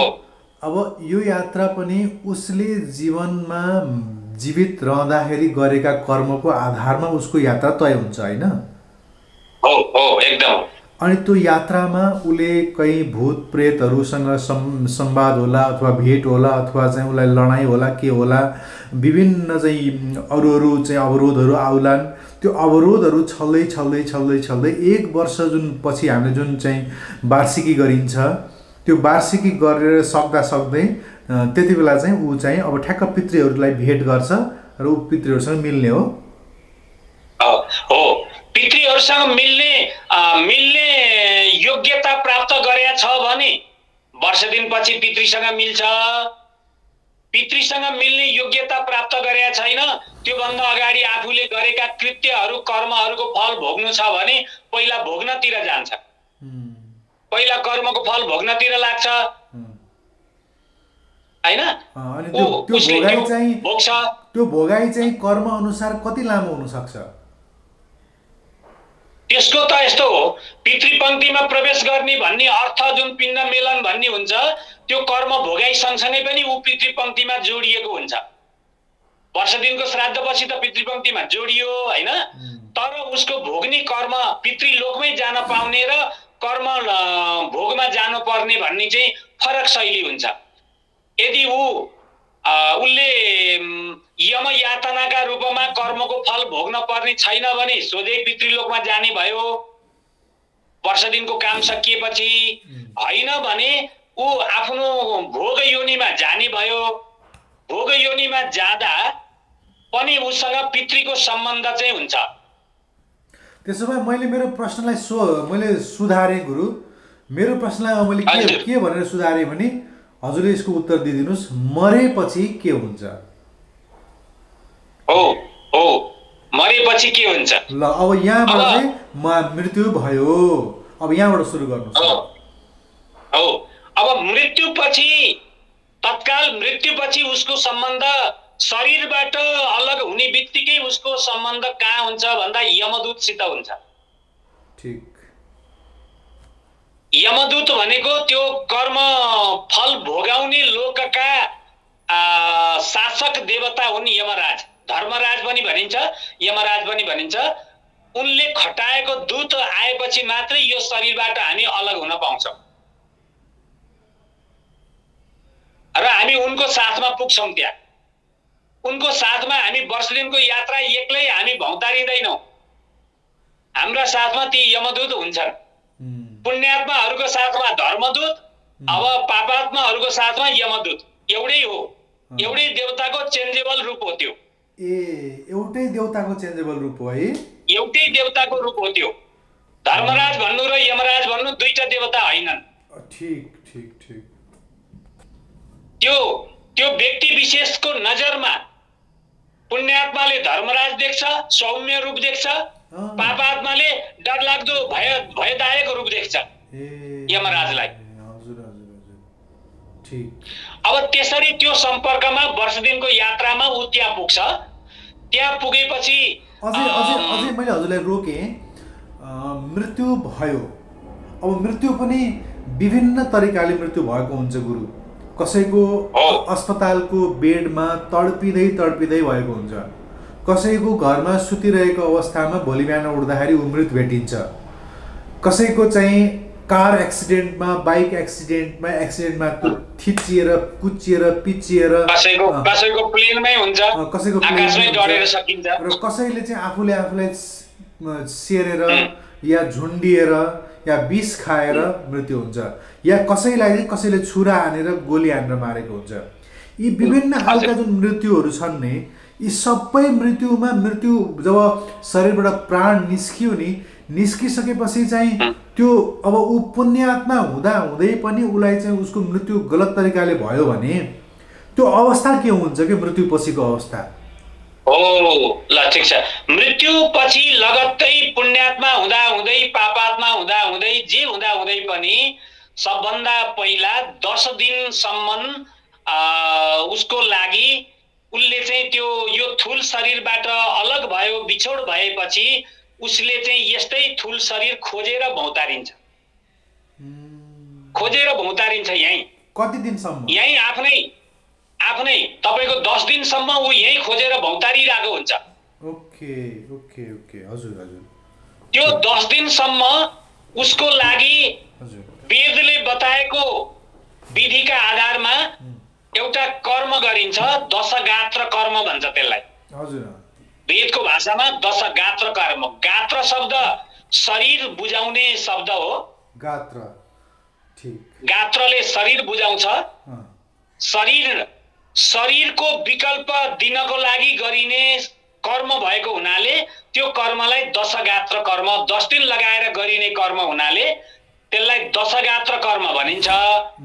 त्यो दशगात्र कर्म हामीले पँधेरामा गएर डिकुरो उठाएर त्यो डिकुरोमाथि प्रतिदिन एक पिण्ड दिँदै गएर 10 दिनसम्मको काम गर्छौँ र 10औं दिनको पिण्डदान गरी भ्याएपछि डिकुरो फुटाउँछौँ।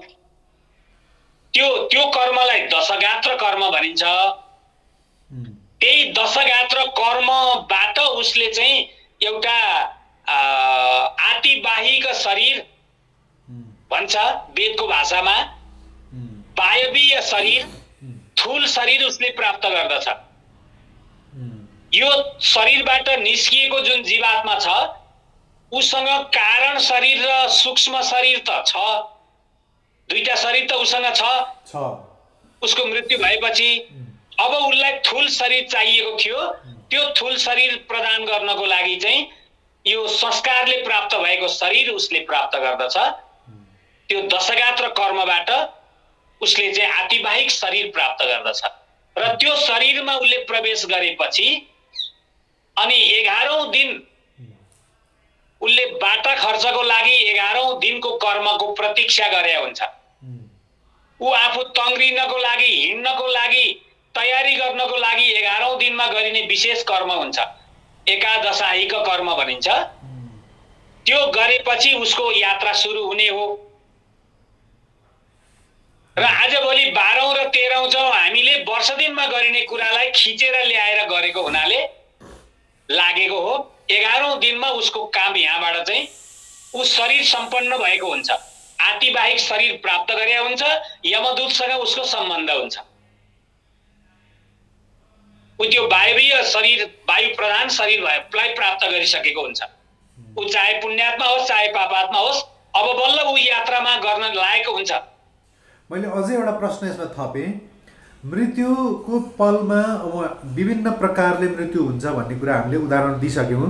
ती विभिन्न प्रकारले मृत्यु हुने बित्तिकै यो शरीरलाई त्यागेर बाहिर यो स्थूलबाट सूक्ष्म हुने बित्तिकै त्यहाँ उसले जुन त्यो शरीर ढलेको देख्छ नि, त्यो सूक्ष्म शरीरले त्यो स्थूल शरीर त देख्न त सक्दो रहेछ।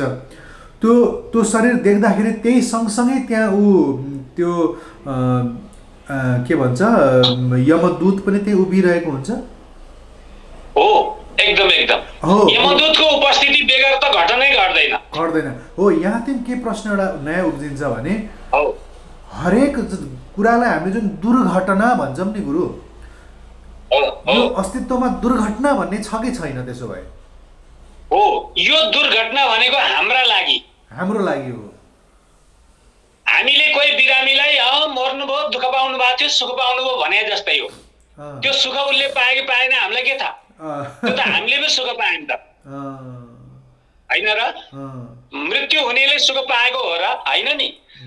हामीले सुख पाएमा अब स्याहार गर्न परेन भने जस्तै त्यो दुर्घटना भनेको हाम्रा लागि दुर्घटना, हामी बाँचेकाको लागि दुर्घटना भयो, उसको लागि त त्यो स्वाभाविक के हो, त्यो अवश्यम्भावी हो, त्यो नराम्रो घटना हो, त्यो समय तर अवश्यम्भावी हो, समय सकिएको हो। भनेपछि यो अस्तित्वमा दुर्घटना भन्ने चिजै छैन। हो, दुर्घटना होइन। यो दुर्घटनालाई कसरी मान्छेले चाहिँ परिभाषा गरे हो भने बाँच्नेले मानेको दुर्घटना र बाँच्नेले त्यस्ता उसले मानेको दुर्घटना नहोस् भन्नको लागि देवी देवता पितृहरूको प्रार्थना गर्ने पनि पक्ष हाम्रो समाजमा संस्कृतिमा छ। दुर्घटना नहोस् भनेर दुर्घटना निवारणको लागि देवी देवताको आराधना गर्ने प्रकृति पनि छ, त्यो सबै छ। त्यो हुँदा हुँदै पनि त्यो भनेको विशेष शक्ति प्रयोग गरेर त्यो मृत्युको समयलाई थप मागेको हो। उसको निर्धारित समय त्यति नै थियो। उसको बल, उसको साधनाको बलले त्यो उसले थप पाएको हुन सक्छ कसैको घटनामा। तर हो चाहिँ के हो त भन्दा दुर्घटना चाहिँ होइन, मृत्यु अवश्यम्भावी हुन्छ।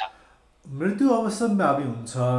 कसरी मृत्यु हुन्छ भन्ने कुरा पनि लेखिएको हुन्छ गुरु। हो, एकदम। अब त्यो मृत्यु अवश्यम्भावी। मृत्युमा यस्तो छ, मृत्युलाई शास्त्रको दृष्टिकोण परिभाषा के पाइन्छ भने केही मृत्युलाई आफ्नो कर्म मानेर व्याख्या गरेका शास्त्र वचनहरू पनि पाइन्छ। जस्तै आत्महत्या, आत्महत्यालाई शास्त्रले निन्दा गरेको पाइन्छ होइन? आत्महत्यालाई शास्त्रले निन्दा गरेको पाइन्छ। त्यस्तो तर्फ कोही व्यक्ति नलागोस् भनेर प्रेरणा दिएको पनि पाइन्छ। आत्महत्या भएकाहरूको लागि सहज मृत्यु होइन, त्यस्तो भएको व्यक्तिहरूले लामो समयको यात्रासम्म पनि सहजता प्राप्त गर्न सक्दैन, उसको लागि विशेष अनुष्ठानहरूको खाँचो पर्छ भनेर उपदेश दिएको कुराहरू पनि पाइन्छ। त्यस्तालाई दुर्मरण भनेर व्याख्या गरिएको पनि पाइन्छ। दुर्मरण तृप्तिबाट मुक्ति प्राप्त गर्नको लागि भनेर विशेष कार्यक्रमहरूको व्यवस्था गरेको पनि पाइन्छ पुराणहरूमा, शास्त्रहरूमा। त्यो पनि पाइयो। तर चाहिँ एकातिर फेरि हजुरकै बाणी अनुसार चाहिँ दुर्घटना त भएकै होइन, त्यो डेस्टाइन्ड थियो, त्यस्तै हुनु नै थियो। अवश्यम्भावी हो, मृत्यु अवश्यम्भावी हो। त अवश्यम्भावी मृत्यु हुँदा हुँदै पनि त्यो व्यक्तिले आफू प्रेरित भएर त्यस्तो कार्यमा नलागोस् भन्ने हेतुले उपदेश गरिएको चाहिँ हो। जस्तो अस्पतालमा मरेकाहरू, एक्सिडेन्ट भएर मरेकाहरूका लागि भनेर हामीले नारायण बलिको श्राद्ध अलग्गै एउटा एक्स्ट्रा गरिन्छ नि, त्यो पनि त्यसो भए जरुरी हो कि होइन त? अब यस्तो हो, अब नारायण बलिमा प्रसङ्गमा जाँदा यो नारायण बलि जस्तै शैलीका अघि मैले 11वटा धर्म भने चाहिँ त्यो शैली पनि 11वटा फरक छ। तपाईँ वैष्णवहरूले आगम दीक्षा लिएका वैष्णवले नारायण बलि गरे भने आगम दीक्षा लिएका शैवले नारायण बलि गर्दैन, रौद्र बलि गर्छ, उसको अर्कै विधि हुन्छ। अब आगम दीक्षा लिएका शाक्त रहेछ भने उसले अर्कै गर्छ। अब हामी शुक्ल यजुर्वेदीहरूले चाहिँ गर्दा के हो, यो गर्नुपर्ने हो कि नपर्ने हो त? धेरै हामीले गर्नुपर्ने भित्रमा चाहिँ यदि लाश प्राप्त भएको छैन भने कुश प्रतीक बनाएर त्यसलाई चाहिँ दाह गरेर दशगात्र कर्म सम्पन्न गरेपछि 11औं दिनसम्मको कर्म सम्पन्न गरेपछि अनि प्रत्येक वर्ष प्रत्येक दिनका हिसाबले वर्ष दिनको अघिल्लो दिनसम्म गरिने केही कर्महरू हुन्छन् जसलाई बराखी बार्ने भनिन्छ। केही आचार संहिताहरू छ, त्यो बराखी बार्ने काम गरेर वर्ष दिन टुङ्ग्याएपछि हामीले गर्नुपर्ने चाहिँ त्यो कर्म भनेको वर्ष दिन कटिसकेपछि गायत्रीको जप गराउने कुरा आउँछ। 10,000 संख्यामा गायत्रीको जप गराउने, वेद पारायण गराउने, समग्रमा वेदज्ञ विद्वानलाई राखेर वेद पारायण गराउने, त्यो घटनाको प्रकृति हेरेर 1 पटक 2 पटक 3 पटकसम्म वेद पारायण गराउने कुराहरूको उल्लेख गरेको पाइन्छ वैदिकहरूको लागि। ठीक। ल अब अलिकति हामी पछाडि फर्कौँ। हामीले मृत्यु पछि के हुन्छमा थियौँ हामी। तसर्थ शरीर गइसकेपछि मैले चाहिँ पितृसँग जोडेर यो क्वेसनलाई जोड्न खोजिरहेको थिएँ। हामी पितृमा जाँदैछौँ। मृत्यु भइसकेपछि त्यो 1 वर्ष पुग्दाखेरिको समयमा बल्ल ऊ पितृको पङ्क्तिमा पुग्न लाग्ने अवस्थामा हुन्छ, पुग्न लागेको हुन्छ, यात्रा सकिन्छ। र त्यो समयमा उसले जुन त्यो कर्म अनुसार जुन भोग गर्नुपर्ने छ, उसले पाप गरेको हो कि पुण्य गरेको हो कि त्यो अनुसारको भोग जुन छ उसको, त्यो भोग चाहिँ त्यो 1 वर्षभित्र सकिन्छ कि सकिँदैन? सकिँदैन। वर्ष दिन सकेपछि चाहिँ उसलाई त्यो 12 दिनको सपिण्डीको फल मिल्छ। उसको आत्मा पितृसँगको सानिध्यता, पितृसँगको सम्पर्क, सोझै सम्पर्क कनेक्ट हुन्छ। अहिले तपाईँको र मेरो सम्पर्क जुन माध्यमबाट भएको छ नि यहाँ, त्यस्तै सम्पर्क हुन्छ। चाहे उसले नरको यातना बेहोरे पनि पितृसँग सम्पर्क हुन्छ। उसले नरक भोगिरहेको दिनमा पनि श्राद्ध गरेको छ आफ्ना सन्तानले भने त्यो दिनको नरकको यातना पीडा उसको कम हुन्छ। उसले नरक कति भोग्नुपर्ने हो, भोगी भएपछि पृथ्वी तलमा जन्मन आउला मर्ते लोकमा, यहाँ आउँदा पनि मान्छे हुन पाउला नपाउला, पशु पंक्षी कीट पतंग आदि होला, के होला, जे भए पनि पितृसँगको सम्बन्ध उसको स्थापित भइसकेको हुन्छ। त्यो सपिण्डीबाट स्थापित भएको सम्बन्धको आधारबाट पितृलोकमा बस्ने जो पितृहरू छन्, जो देवताका पनि देवता भने मैले अघि, जो कव्यवाड अनल आदि गरिएका 7वटा दिव्य पितृहरू छन्, अनि 7वटा समुदायभित्र अनगिन्ती पितृहरू छन्। ती 7वटा समुदायमा रहेका दिव्य पितृहरू मध्ये अर्यमा नाम गरेका जो पितृ हुन्, उनलाई पितृका राजा पनि भनिन्छ। अर्यमा। अनि यसरी ती पितृहरूले त्यो हाम्रा दिवंगत आत्मालाई जहाँ पुगेका छन्, जे भोग्दैछन्, जुन अवस्थामा छन्, तिनलाई श्राद्धको फल उपलब्ध गराउँछन्। ती देवताले गराउने हो, हाम्रा पितृले सोझै प्राप्त गर्ने होइन। हजुरले यति धेरै कुराहरू बताइरहनु भएको छ कि हरेक परतमा अनगिन्ती घण्टौँसम्म संवाद गर्न सकिने विषयहरू छन्। अब यी जुन अर्यमा लगायतका यी राजा भए लगायतका अरू पितृहरू जो छन् नि, यी पितृहरू पनि कुनै दिन मान्छे थिए र उनको एकदमै धेरै पुण्य आत्माले चाहिँ पुत्री भएका हुन् कि के हुन्? अब यस्तो, यो चाहिँ सृष्टिको आदिमा ब्रह्माजीको संकल्प सृष्टिमा सृष्टि भएका हुन्। अघिल्ला कल्पमा मान्छे भएर पुण्य गरेर त्यो ठाउँ त्यो पद पाएका हुन सक्ने सम्भावना त रहिहाल्यो। यो कल्पमा चाहिँ उनीहरू सृष्टिको आदिमा देवता भन्दा पहिला सृष्टि भएका।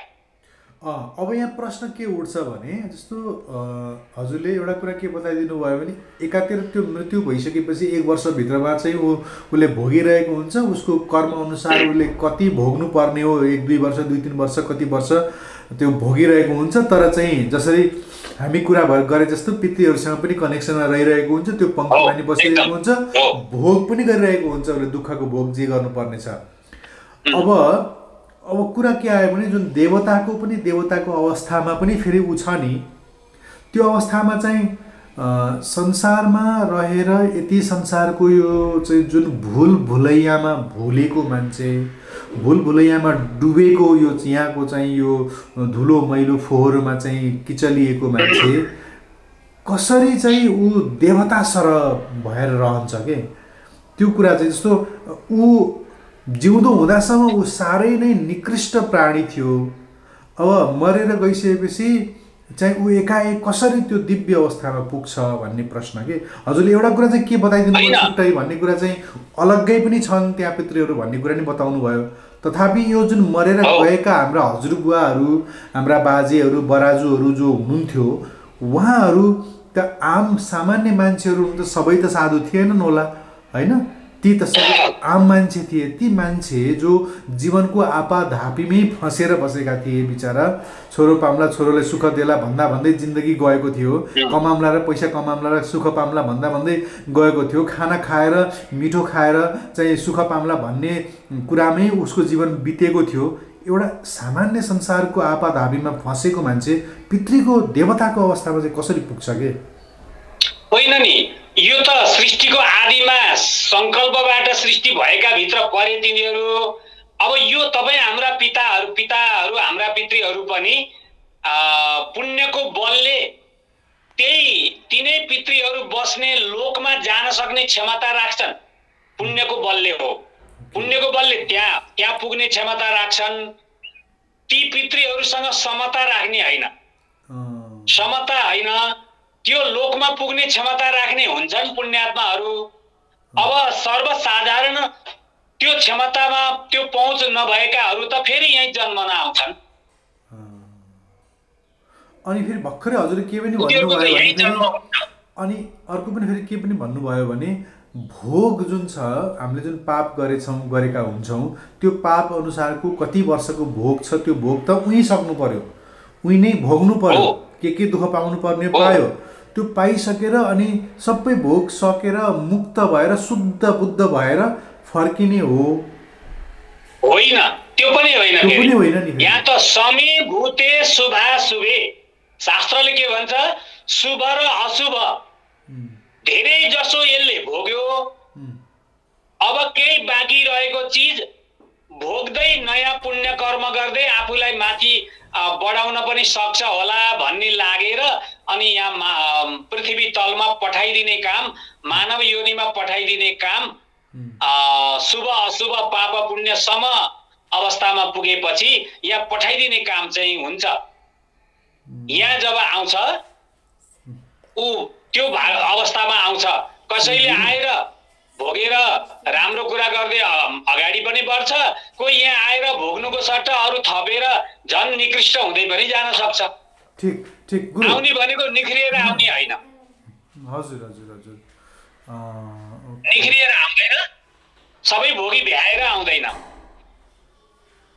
अधिकांश भोगे आधा आधी चाहिँ लिएर आएको हुन्छ यही हो लिएरै आएको हुन्छ त्यसैलाई त हामीले प्रारब्ध भन्छ त्यहीबाट प्रारब्ध बन्छ भोग जुन छ आधा आधी उता भोग्छ र आधा आधी भोग्नको लागि यहाँ आउँछ भनेपछि प्रभुले चाहिँ आधा आधी उता भोगाउनुहुन्छ र पुरै सफा गरेर एकदम नयाँ बनाएर चाहिँ पठाउने चाहिँ चलन फेरि रहेनछ है होइन छैन एकदम छैन त्यस्तो हुँदैन त्यही भएर नै हाम्रो यो संसारमा चाहिँ कर्मबन्धनको कारणले गर्दाखेरि जीवन कस्तो हुने यहाँ विभिन्न प्रकृतिका मान्छे आउँछन् आउने बाटो एउटै ठाउँबाट आउँदैन हजुर जस्तै भोग ठाउँ भोग पनि दुई प्रकारको छ हजुर एउटा सुख भोग एउटा दुःख भोग नरकमा गएको दुःख भोग्न गएको हो स्वर्गमा गएको सुख भोग्न गएको हो स्वर्गमा गएकाहरू यहाँ आए भने त्यो सुख बाँकी सुख भोग्न यहाँ आउँछन् नरकमा गएका यहाँ आए भने बाँकी दुःख भोग्न यहाँ आउँछन् तर यहाँ आएर पनि बढी दुःखै पाइरहेछन् नि त्यो दुःख लिएरै आएका हुन् भन्ने अर्थ हुन्छ त्यसको तर हामीलाई एउटा स्वतन्त्रता पनि फेरि प्रभुले दिएर पठाउनु भएको छ कि यहाँ स्वतन्त्रता हामीलाई दिएको भनेको प्रारब्ध भोग सँगसँगै नयाँ कर्म गर्न सक्ने जुन स्वतन्त्रता छ उद्योग छ कर्म गर्ने जुन छ त्यो चाहिँ हामीलाई परमात्माले दिएको ठुलो उपहार हो ठीक एकदम हो अब हामीले पिण्ड दिने श्राद्धकै वरिपरि भएको कारणले मृत्युलाई पनि जोडेर हेर्यौँ यसमा अब स्वर श्राद्धसँग सम्बन्धित रहेर कुरा गर्दाखेरि चाहिँ अब श्राद्धभित्र चाहिँ कतिपय कुराहरू गर्ने नगर्ने कुराहरू जुन छन् नि श्राद्ध यदि नगर्ने हो भने, जस्तो एउटा बार प्रश्न एउटा के आइरहन्छ हामीलाई भन्दा, तपाईँ हामी श्राद्ध गर्छौँ, तर चाहिँ अमेरिकामा बस्ने मान्छेहरू त श्राद्ध गर्दैनन्, क्रिस्चियनहरू त श्राद्ध गर्दैनन्, मुस्लिमहरू त श्राद्ध गर्दैनन्, उनीहरूका पितृहरू के सबै नरकमा छन् त, उनीहरूका पितृहरू सबै चाहिँ दुःखै पाएका अवस्थामा छन् त, पाएको हो भने पनि फेरि जन्मिने मान्छेहरू त त्यही देशमा जन्मिरहेका छन्, सुखी छन्, खुसी छन्, देश सम्पन्न छ, कुनै दुःख छैन, छोराछोरी चाहिँदैन, सरकारले पालिरहेको छ, सबै सुखै सुख छ त्यहाँ त। नेपाल भारत जस्ता देशहरूमा जन्मिने हामी जुन पितृतर्पण गर्छौँ आदि, हामी सबै श्राद्ध आदि गर्छौँ, तर हामी यो समग्र देश नै दुखी देश देखिन्छ भन्ने खालका प्रश्नहरू आउँछन्। यसलाई कसरी हेर्ने हो? अब यो समग्रमा हेर्दा श्राद्ध नगर्ने ठाउँ चाहिँ मलाई कहीँ छ जस्तो चाहिँ लाग्दैन। सबैले श्राद्ध गर्छन्।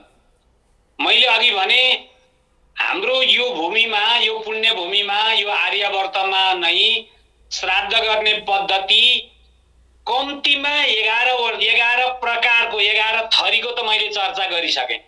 हाम्रो त छ, तर क्रिस्चियनहरु त हाम्रो यहाँको तरिकालाई मैले त्यस्तो भने। अब हाम्रोदेखि बाहेक उनीहरूले पनि गर्ने, श्राद्ध गर्ने तरिका फरक छ। गर्ने जस्तै उनीहरूले गरेनन्, उनीहरूको तरिका, उनीहरूले पितृलाई सम्झने जुन कुरा छ नि त्यो फरक छ। हाम्रो तपाईको चाहिँ वेदोक्त विधिले गरिने कर्म र वर्ण धर्म, जस्तै ब्राह्मणले गर्ने कर्म, क्षत्रियले गर्ने कर्म, वैश्यले गर्ने कर्म, शूद्रले गर्ने कर्म र त्योदेखि बाहेक विभिन्न वर्णेतर, वर्ण भन्न नमिल्नेहरूले गर्ने कर्महरू छन् नि, तिनीहरू कर्म र हामीले गर्ने कर्ममा फरक पर्छ र उनीहरू कुलाचारमा जान्छन्। उनीहरूले गरिने कुलाचार नै हामीले गरिने कर्म सरह उनीहरूको हिसाबबाट त्यो मान्यता प्राप्त भएको हुन्छ। शास्त्रको आशय, पुराणहरू हेर्दा हामी के देख्छौँ भने वेदोक्त कर्मको आधारमा 3 वर्णले गरिने जुन कर्म हुन्छ, पुराणोक्त आधारमा गर्दा त्यो कर्म शूद्रले पनि त्यही रूपमा गर्न पाउँछ, उसले पुराणोक्त विधिले गर्छ, त्यो छुट्टै विधि, उसलाई त्यही सरह मानिन्छ। ब्राह्मणले जुन कर्म गर्ने वेदमा बताएको आधारमा गरिरहेछ भने त्यही कर्म उसको लागि भनिएको, देखाइएको बाटो, उपदेश गरिएको कुराले गर्दा ऊ त्यसैबाट पनि ऊ सन्तुष्ट भइरहेको हुन्छ, त्यसले उसको प्रयोजन सिद्ध भइरहेको हुन्छ। कसैले पितृप्रति सम्झना मात्रै गर्ला, कसैले फोटो राखेर माला चढाउला, कसैले के गर्ला, कसको परम्परामा के छ, कसको कुलाचार के छ, कुल धर्म सनातन भन्छ नि। तपाईको त्यो अमेरिका होस्, चाहे जर्मन होस्, चाहे जुनसुकै ठाउँ होस्, जहाँसुकैकै मानिस हुन्, उनीहरूले आफ्नो आफ्नो शैलीबाट आज आफ्नो पिताको चाहिँ तिथि हो भनेर, त्यो मृत्यु दिन हो भनेर मृत्यु डे मनाउने चाहिँ जुन परम्परा जुन हुन्छ, मात्रै विधि पद्धति फरक फरक भए पनि उनीहरूले आफ्नो शैलीले गर्ने कुरा गरिरहेका हुन्छन्। अब मात्रै समस्या कहाँनिर छ भने जसले कुल धर्म छोड्यो, कुल धर्म छोडेकाहरूको लामो समय अल्पत्र हुने कुरा चाहिँ शास्त्रले बताउँछ। कुल धर्म छोड्दा चाहिँ अल्पत्र हुने कुरा, समस्या पर्ने कुराहरू देखाउँछ। अब कुल धर्म छोड्ने र कुल धर्मको सिलसिलामा बाध्यतावश नयाँ प्रजातिको जन्म हुन पुग्ने जुन अवस्था हुन्छ नि, नयाँ प्रजाति जो जन्मन्छ फरक कुलबाट, त उसले अब वर्णसङ्कर भयो, उसले अवलम्बन गर्ने जुन एउटा आधार हुन्छ नि, उसले अवलम्बन गर्ने आधार शिष्टाचार जे छ, अब उसले प्राप्त गरेको कुरो ऊ पछिका सन्तान सन्ततिहरूको लागि त्यही नै कुल धर्म बन्न जान्छ। उसले अवलम्बन गरेको आचार त्यो चाहिँ पछिका लागि बन्न जान्छ। त समग्रमा स्पष्ट रूपमा आफ्नो कुल धर्म छोड्न हुँदैन। छोड्यो भने लामो समय त्यो लाइन, हिन्दूहरूले हिन्दू धर्म छोडेर क्रिस्चियन हुनुभएको छ नि नेपाली, धेरै नेपाली दाजुभाइहरू, हजुर हजुर उहाँहरूले हुनुहुन्छ। त पहिला त आफ्नो आमा बुबाको श्राद्ध गर्नुहुन्थ्यो, हो। अब त हामीले धर्म परिवर्तन गऱ्यौँ, अब त पर्दैन, अब त प्रभु येशूले चाहिँ मुक्त गराउनुहुन्छ भनेर चाहिँ हो। उहाँले गर्न छोड्नुहुन्छ। अब हो। त्यस्तो अवस्थामा चाहिँ के हुन्छ तिनीहरूको पुर्खालाई?